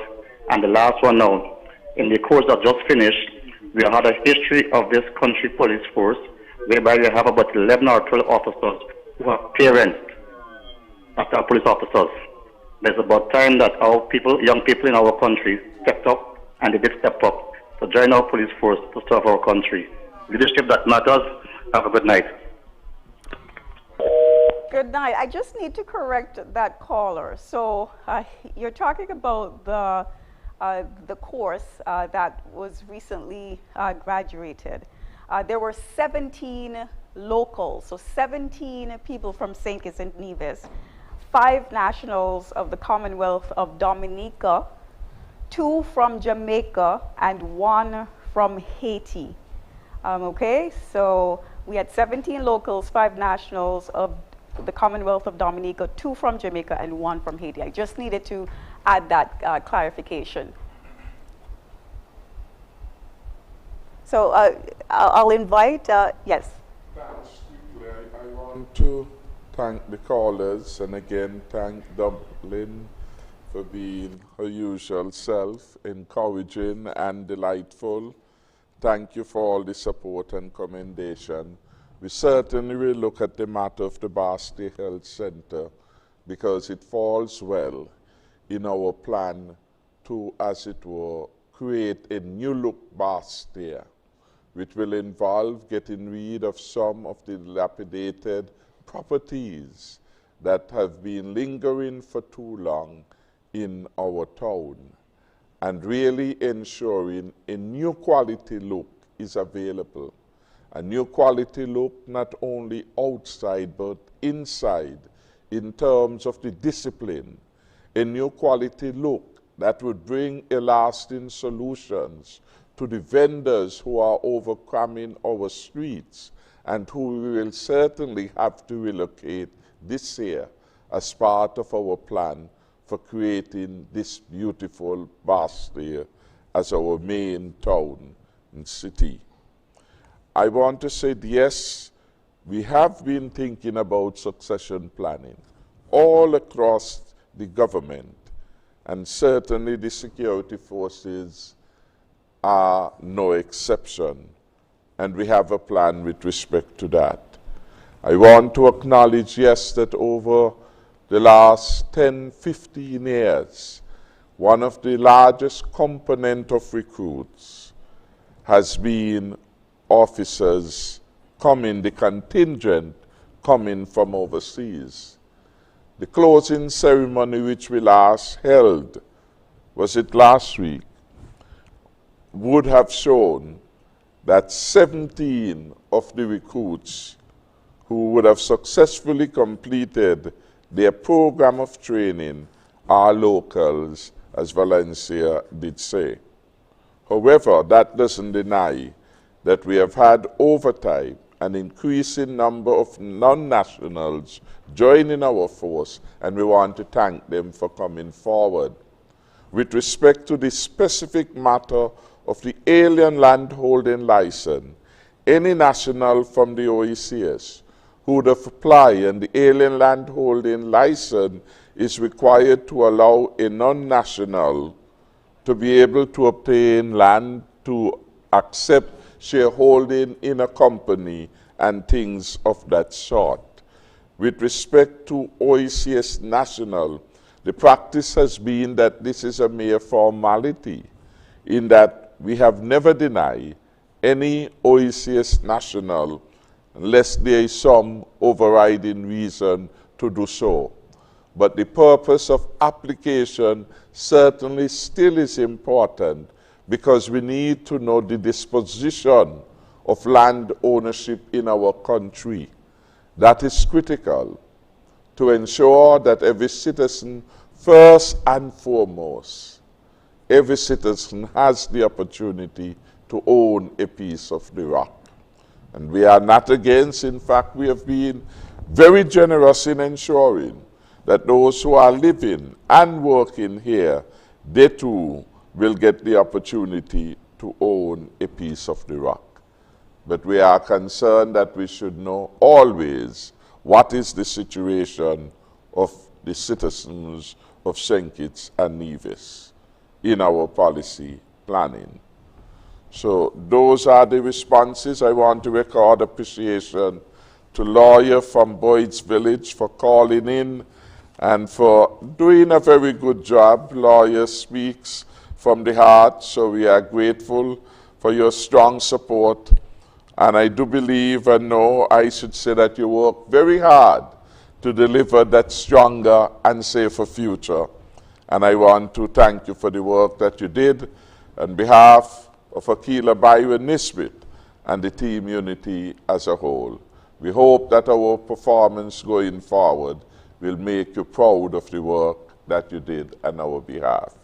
And to all those who work with you, we say thank you. Thank you very much, Mr. Prime Minister. Yes, the closing ceremony for the Police Recruits course number 44 was held last Thursday, July 9th.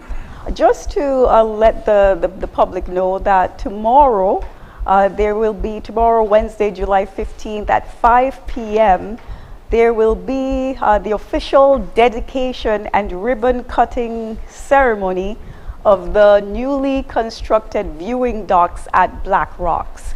That will be aired live on ZIZ TV at 5 p.m. tomorrow, Wednesday, July 15th. At 5 p.m. So I will invite callers to call in again, 466-2666, 466-2666, 662-8674, 7674-765, and the overseas line is 239-645-4500. While we have a lull in the phone calls, I am going to give the WhatsAppers, the people who WhatsApped in their questions, an opportunity to get their questions answered. So I will read 3 questions from WhatsApp. The first one, what about tourist ships or cruise ships carrying hundreds, maybe thousands? How will they be tested? So that's the first question from WhatsApp. The second one, if you've traveled, can you be quarantined in your home if you live alone? I'll repeat, if you've traveled, can you be quarantined in your home if you live alone? And the third question, good evening to all. I just want to get an understanding about regional travel. Just need to know what's the situation on regional travel. The WhatsApp question says that all we've been talking about is international travel, so they'd like to get a status update on regional travel. I'll invite Dr. Wilkinson first. Okay. Well, first let me say, as we open our borders, it will be done in a staged approach. And in the initial stages, cruise ships will not be a part of it. I don't think that there would be any cruise ships coming here with thousands of passengers before the year is out. And so that is something that will be on the back burner, because it will be difficult to test that many persons and ensure the safety of the population with thousands of persons coming off a cruise ship. But we know that the condition of the virus is changing, and we don't know what's going to be the situation in a few months. If you looked at New York a few weeks ago or a few months ago, New York was the epicenter, and they put some strict measures in place. And I think yesterday was the first time they had 0 deaths. And so we have to wait to see how the virus plays out. You ask about someone living alone and if they can be quarantined in their own home. As I said initially, when we started out, persons were being quarantined at home, and this is something that we will be looking at again, but we will be making sure that the team goes out and look at the facility to see whether or not one can be safely quarantined at home, and so that's a possibility. But we also have to bear in mind the security forces, and we won't be able to stretch them too thin in ensuring that persons obey the quarantine rules. And so everything again comes down to personal responsibility, because if persons do what they are supposed to do, we would not have the stress and strain on the security forces. We spoke about regional and international travel, and that is something that is under consideration. And in terms of letting persons into the country, of course, we'll be looking to see what is happening in each country. I don't think that there's going to be a blanket policy to say that we are open to all. We'll be looking at the transmission scenarios in each country. We'll be looking at the daily number of cases and the 7-day average of these countries. And another important thing that we'll be looking at is what's called the effective reproductive number, or the R number. And we hope to have an R number below 1. And just to explain briefly what that is, the R number is the number of persons that each person can infect. And if, for example, you have a person who can infect 1.5 persons, if you have 100 persons, they can infect 150, then the next time around 338, 438. So in 3 rounds, you can quadruple the number of persons that were infected. Whereas if you have things in place to control the transmission rate and the R number is 0.5, it means that 100 persons can infect 50, which will infect 20, which will infect 13. And so you can see, once you put the measures in place, you can control the spread of the virus, and eventually it can die out. And so that is what we'll be looking at also in determining who comes into our country. We have a caller on hold. Go ahead, please. Good night. You're on Leadership Matters. Thank you very much. I asked a question before and it was override. My question again: what is y'all going to do about enforcing the measures that are put in place here with our citizens who are not paying attention to the measures that was put in place? And I'll turn my question around and ask the Prime Minister, what is the government perspective on Leanne? Thank you. Thank you very much, caller. We have another caller on hold. Good night. You're on Leadership Matters. Good evening. I would like to say something to the Prime Minister and concerning the bus terminal for the West Bus Terminal. I feel that the construction is going too slow for such an important area, and facilities need to be done quickly because there'll be a lot of congestion down at the area. It's horrible for the passengers, for the bus drivers, and for the amount of men on site. The job is going to slow. These jobs will be carefully done. And that is what I have to say concerning the bus terminal.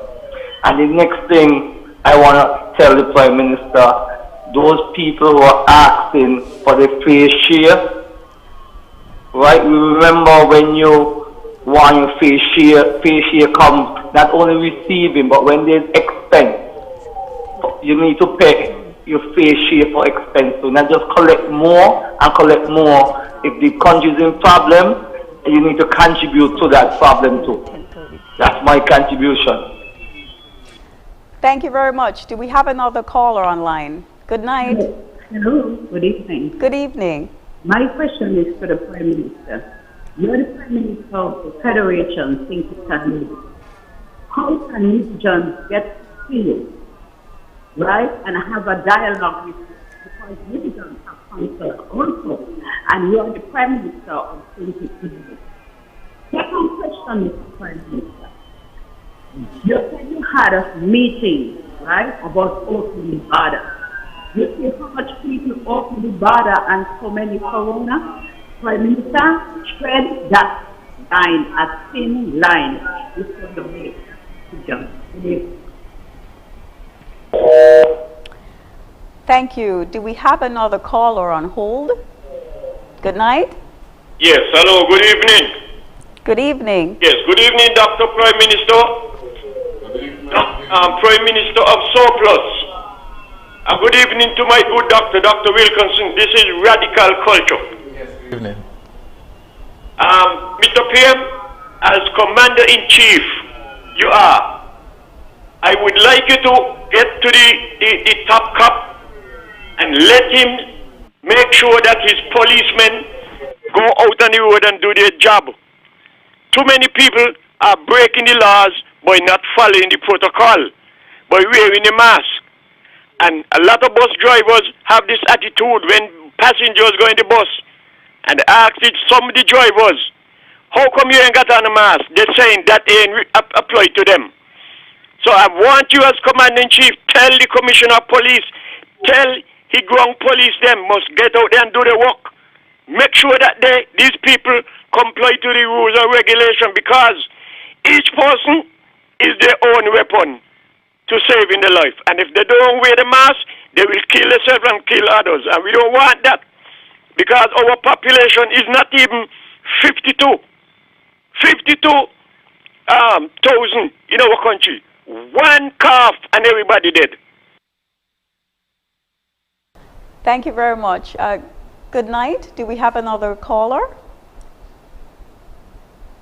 Okay, it doesn't seem so. Okay, we'll go straight into answering the questions. Thanks. I want to thank Mr. Culture and all others who call expressing their concern regarding the slackening up, if you will, with respect to persons not wearing their masks. And again, to remind people that the power lies within them to do the right thing. And we would really want to reach to a point where there is no need for the police's attention to be diverted, to have to look and to monitor who is wearing the mask, because it must come so naturally to our people, knowing that they are doing this to protect themselves. And of course, by so doing, all of us are being made safer. Failure to do that, of course, the police will have to step up and to implement the law. And if needs be, we will look at the penalty for non-compliance. The caller who spoke on the issue of the speeding up of the West Bus Terminal, we share that concern. And I do hope that the contractor is taking note or has taken note of your concern. And the Public Works, of course, has taken note of this concern, and I certainly do know that the police also have taken note of this. Indeed, the Commissioner of Police has visited this particular site. I was with him. The former Minister of Public Infrastructure was with him. The contractor did give certain commitments in terms of the ability to deliver, and I've taken a note of this so that tomorrow I shall require of the Director of Public Works where we are at. And I hope that the contractor, of course, has taken note, and that when people get jobs, they really do their very best to deliver them in advance of the time and to deliver them in the budget. It is very, very critical that we have that discipline to stick to the time and improve on the time of delivery of these projects. That particular site is a critical one, and it certainly creates inconvenience when these kind of very busy sites have long delays in the delivery of the program. So the caller means well, and I hope the contractor takes it in good spirit. The matter which Valti raised and reminded us, we did not attempt to ignore the question, but perhaps in the necessity of allowing those who had been calling to get off the phone by making their input, we had given oversight to that. The matter of Liat continues to be one that is of grave concern. And Liat, over time, has shown that it was not able to make the kinds of returns that the shareholders in the first instance and the people of the region expected Liat to be able to do. Liat, over the last couple of years, have racked up losses probably close to $100 million, if the arithmetic is correct, which is significant. And Liat now has significant liabilities, including liabilities to its workers with respect to severance and other statutory payments, which I gather overall is up to a further $100 million. So it is a significant hole in which Liat has found itself. And time after time, governments have been forced to basically do the bailout.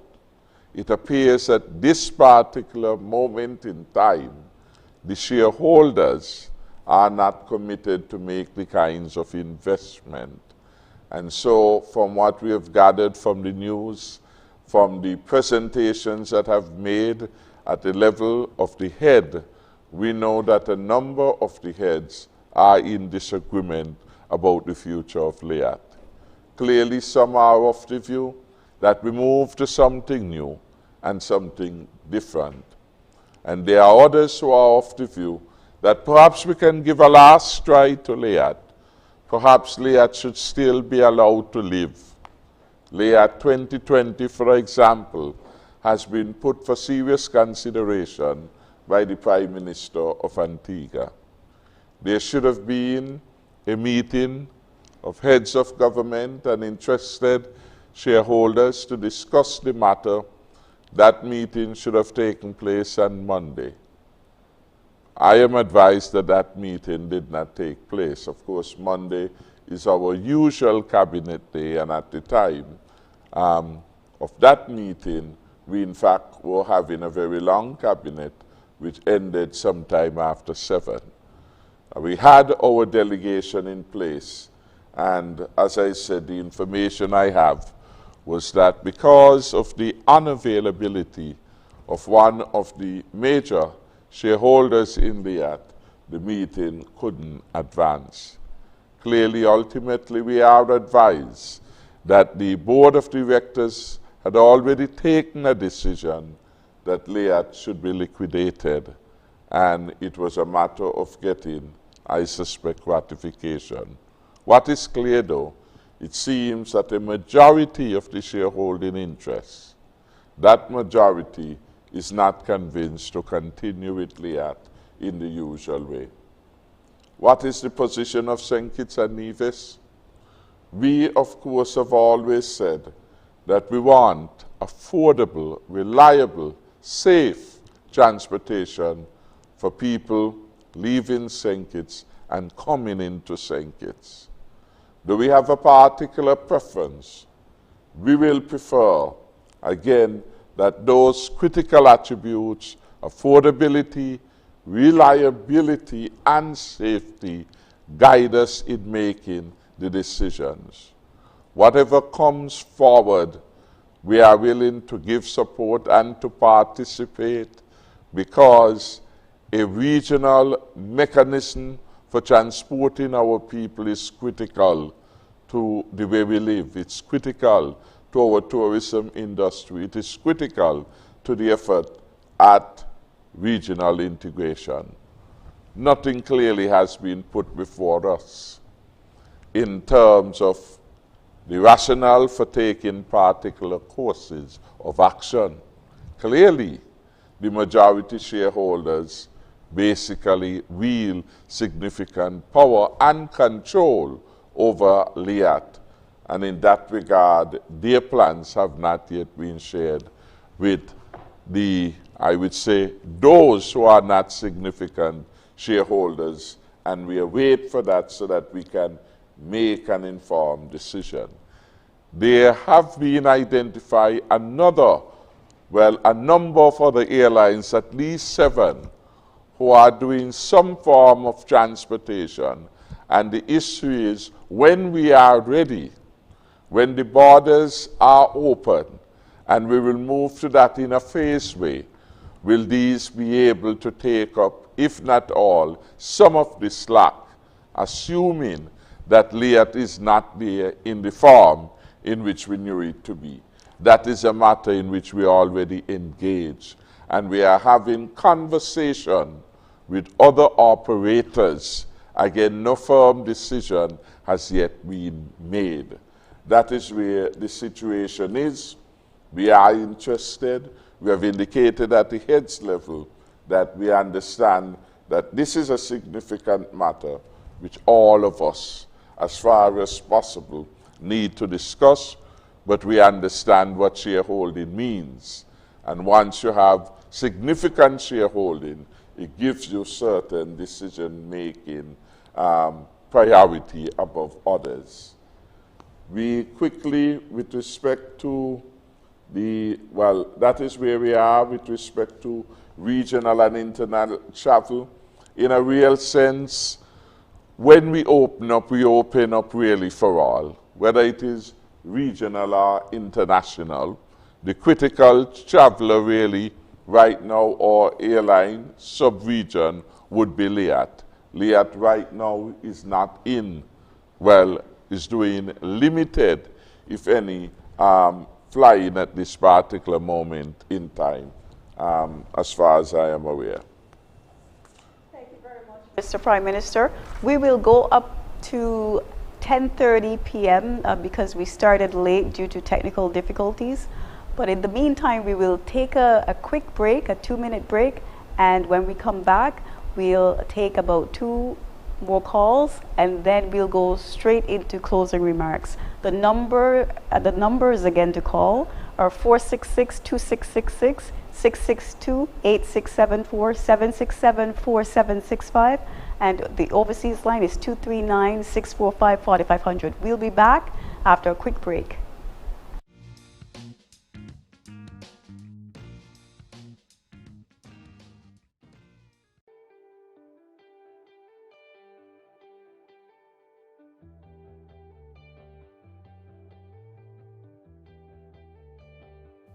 There will be fresh sums invested in the popular Fresh Start program to assist the poor and marginalized youths by providing access to capital to fund small and medium-sized business projects.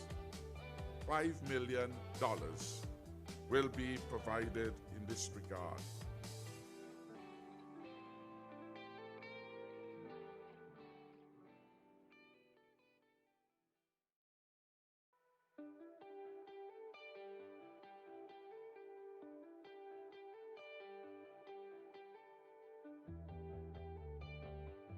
There will be the postponement of the payment of property taxes for the period June to September 2020.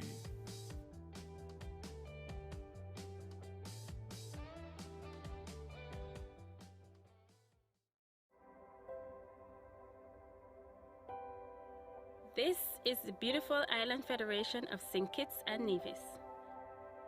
It is a small country with immense wonders, stunning shorelines, breathtaking landscapes, and lively, lush forests.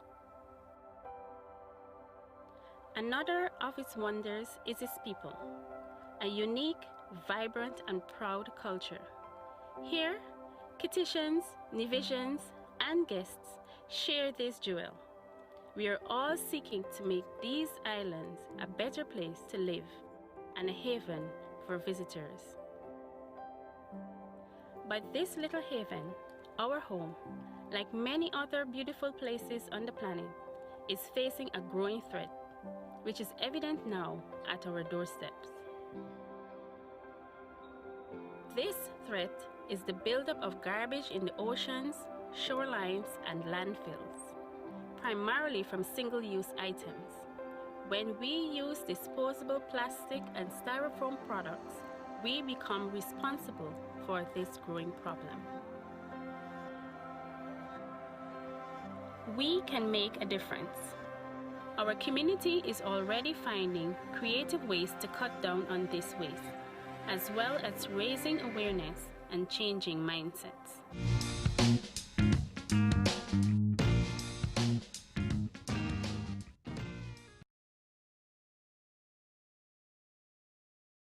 Matters. We have approximately 10 minutes left in the program. I'll go straight to the Prime Minister, who would like to address a question that one of the callers raised.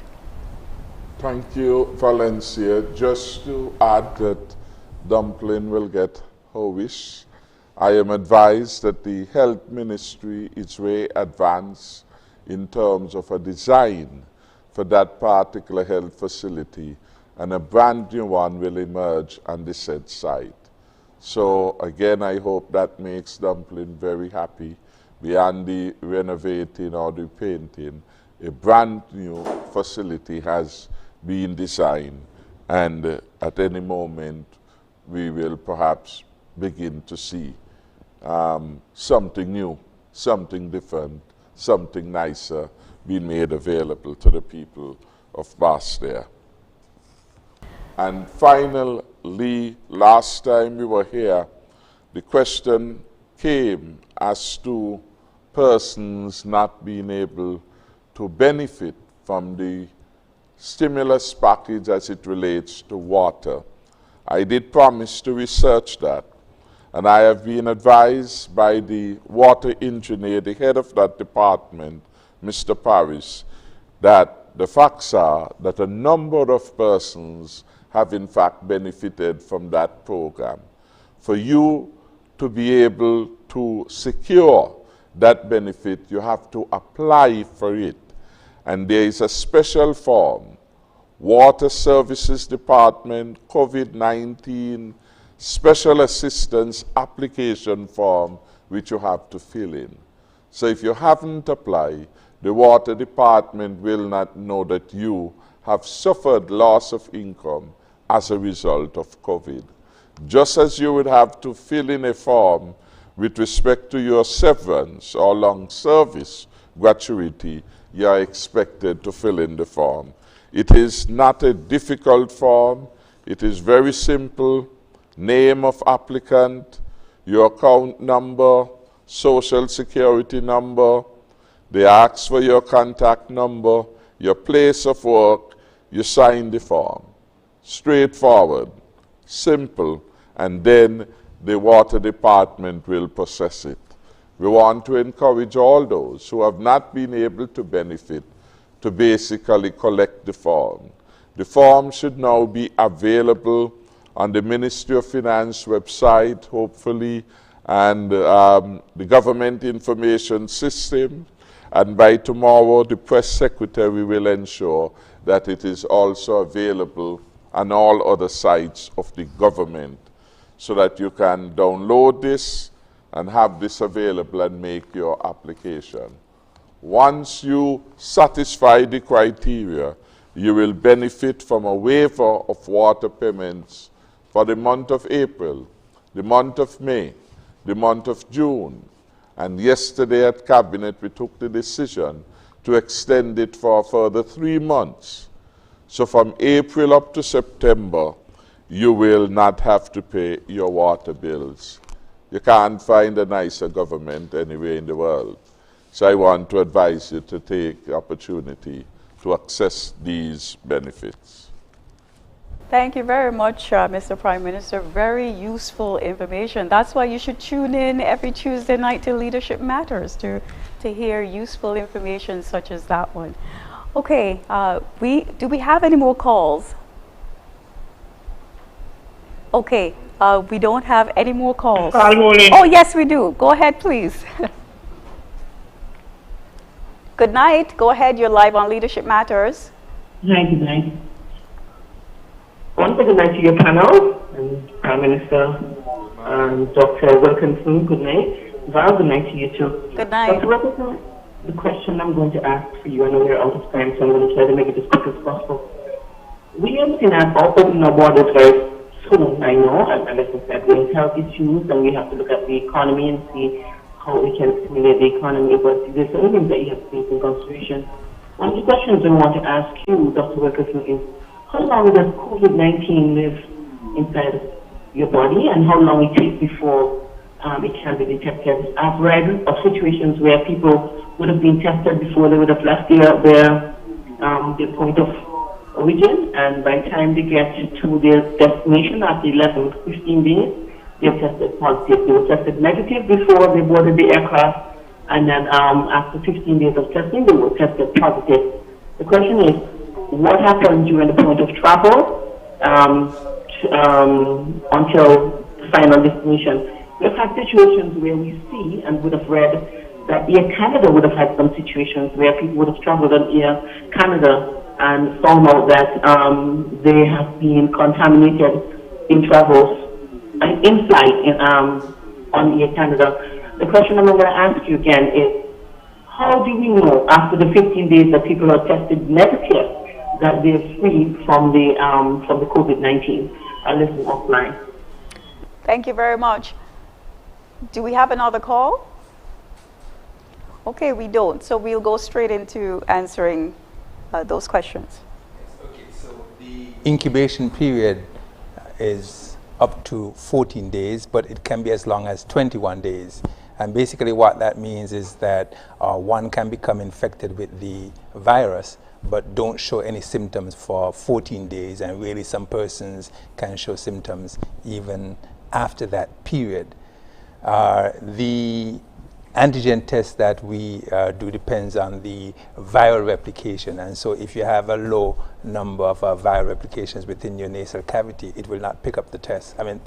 So one can still have the virus and test negative, and that is why we have a protocol in place where even if you had a test and it was negative before you come here, we recommend that you go into quarantine and be tested again at the end of 14 days before you're released. And so you can have persons who are asymptomatic or pre-symptomatic who can transmit the virus. And so yes, you can have someone who gets on a plane and they are negative when they had their test 3 days prior, but at the time when they're on the plane, they could have the virus multiplying within them, and they can cough and sneeze and transmit the virus. And so it's a matter of risk, but if we have the test as close as possible to them traveling, then the risk is decreased somewhat. To make brief closing remarks, Dr. Wilkinson, and then we'll go to the Prime Minister, who will make his closing remarks. Well, from listening to the questions that are posed and the complaints about persons not wearing masks, and the appeal to the police officers to take more action in terms of persons who are not obeying the simple rules that we put in place, it comes down to personal responsibility. And what I want to say is that the singular action of each and every one of us can determine whether or not we win or lose this battle. Yes, the security forces are there, but they can't be every single place. And this is where personal responsibility comes into play. And so if one has a bus, you can insist that no one comes into your supermarket without a bus. If you have a supermarket, you can insist that no one comes into the supermarket without a mask. If you have an office, you can insist that no one comes in to your office without a mask. If you see your neighbor or your friend walking in a crowd without a mask, you can insist that they put the mask on. And so we can't put all of the responsibility on the security officers. Yes, I'm appealing to them to be more vigilant. What we don't want, though, is to be arresting persons and putting them in a confined space like our prison, and then we have community spread. And so we'll have to be looking at issuing tickets and fines to ensure that persons obey the simple rules and regulations. But I appeal to you to obey the simple things that can keep us safe. Wear your mask, social distance, sanitize when you can, and obey the cough etiquette rules. I thank you. Thank you, Mr. Prime Minister. Thank you very much, Valencia. I first want to thank Dr. Wilkinson for coming out tonight and being so helpful in responding to the callers on a wide range of concern with respect to COVID-19 and health in general, and to remind all who are listening and viewing that your health is in your hands. And at the end of the day, the things that we are required to do are relatively simple and relatively cheap to do. Wash your hands, proper hygiene being followed, wear your mask as often as you can, especially when you're going outside, especially when you're going to engage with visitors. And we know that it takes practice. So we have to begin the effort of practicing to do those things that before COVID-19 we didn't have to do, because they can save lives. So we want to urge that.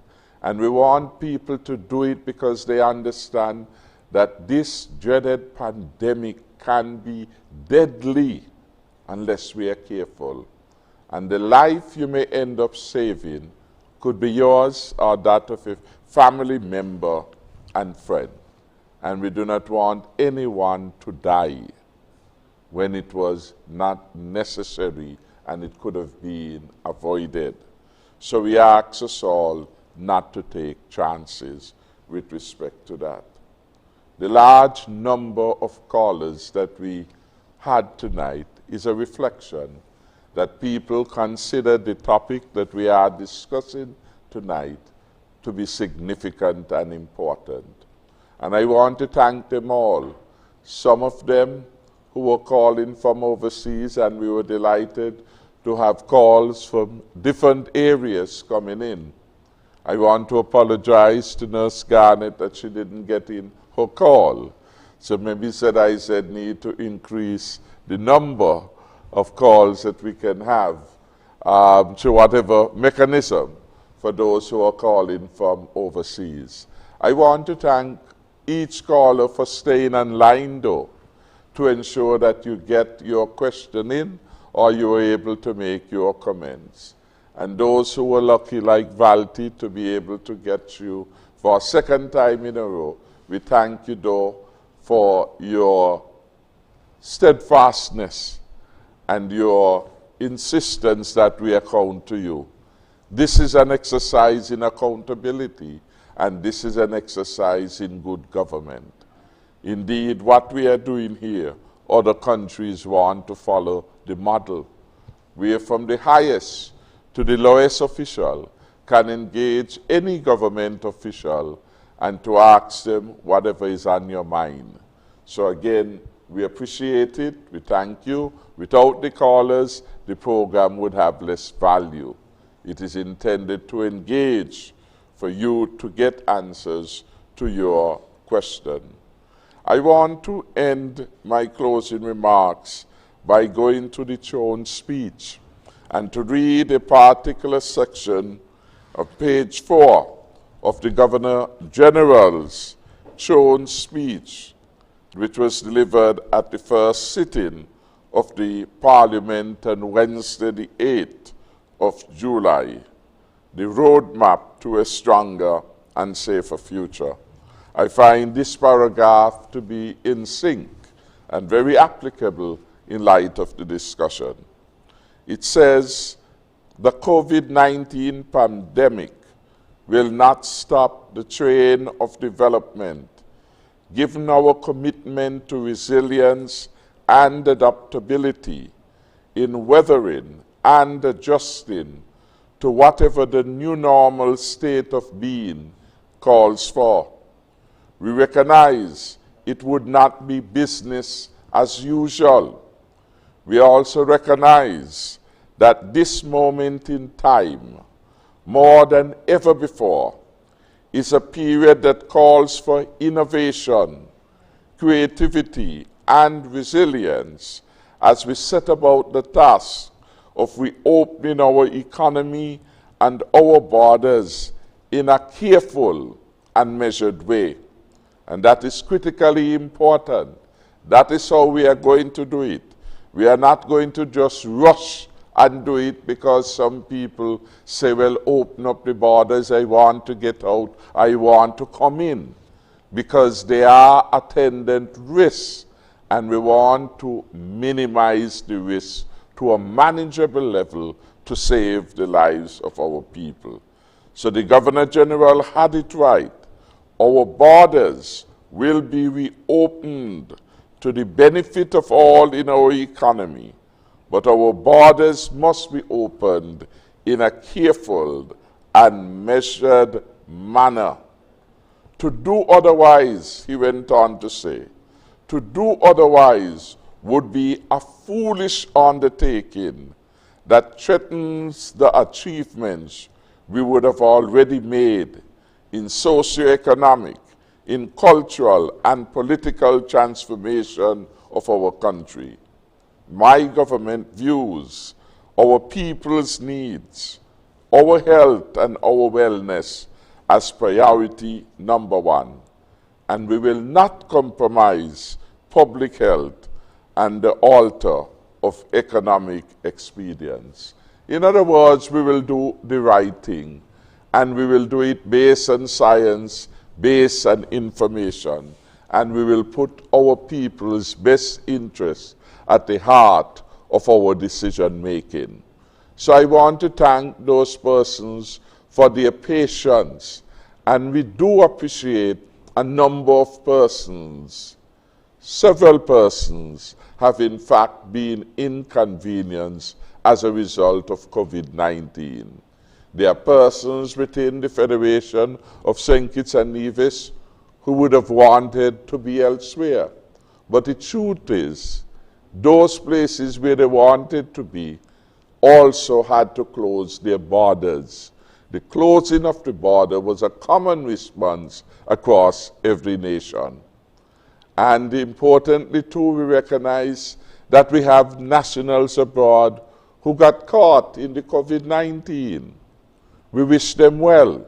We want them to stay safe. And as soon as we are ready to open to all, we will. In the meantime, some have returned via the usual route and protocol, via charter. And where we can and people required to go out in special circumstances, that permission has been granted. I know, for example, of a family who had to fly out because of a health emergency. They were facilitated.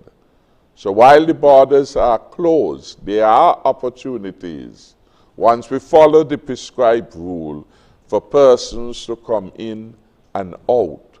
What is now not obtaining is that we have the regular free-for-all. Anything can come in the normal commercial way in which things used to happen. And again, we must recall, why is it we close the border? We close the border for health reasons. We close the border to prevent people from becoming victims of COVID. And the ultimate and worst stage would have been that people would have died. And from the moment we began to open up our borders, we see that the result is we have accepted that COVID-19 will be with us for a while until they find a vaccine. Life has to go on, and COVID-19 is not adjusting for us. Therefore, we have to adjust to that reality.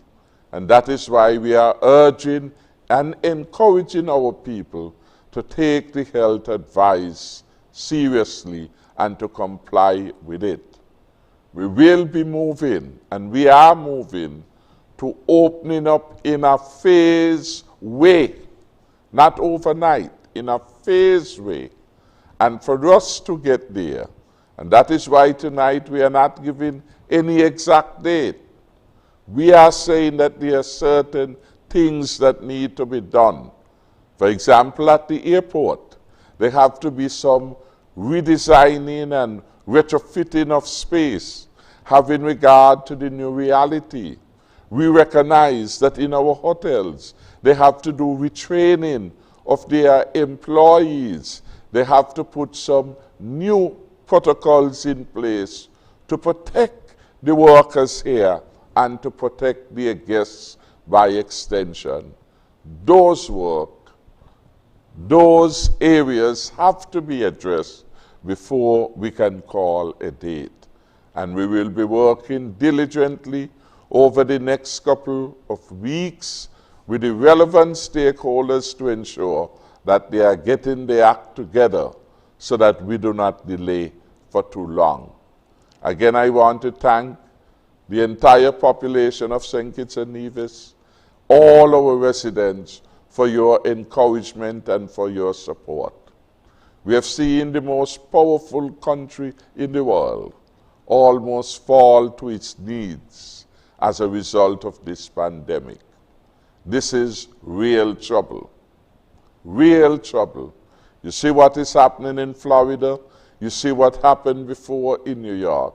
If the most powerful country in the world is facing a significant challenge, we have to be careful how we go about doing things.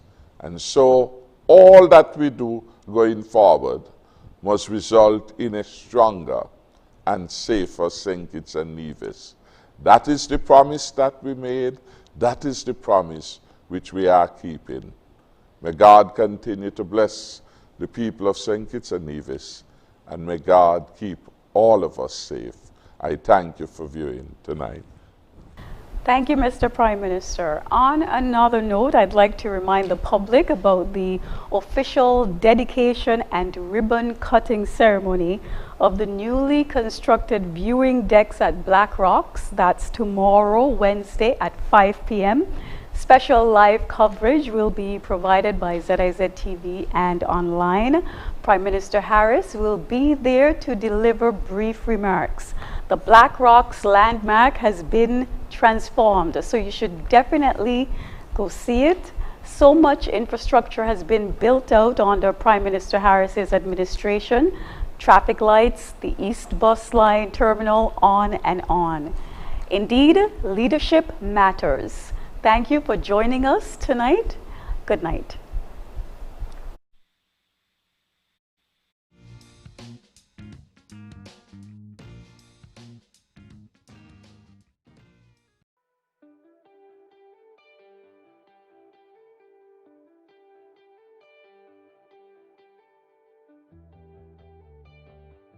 There will be the postponement of the payment of property taxes for the period June to September 2020.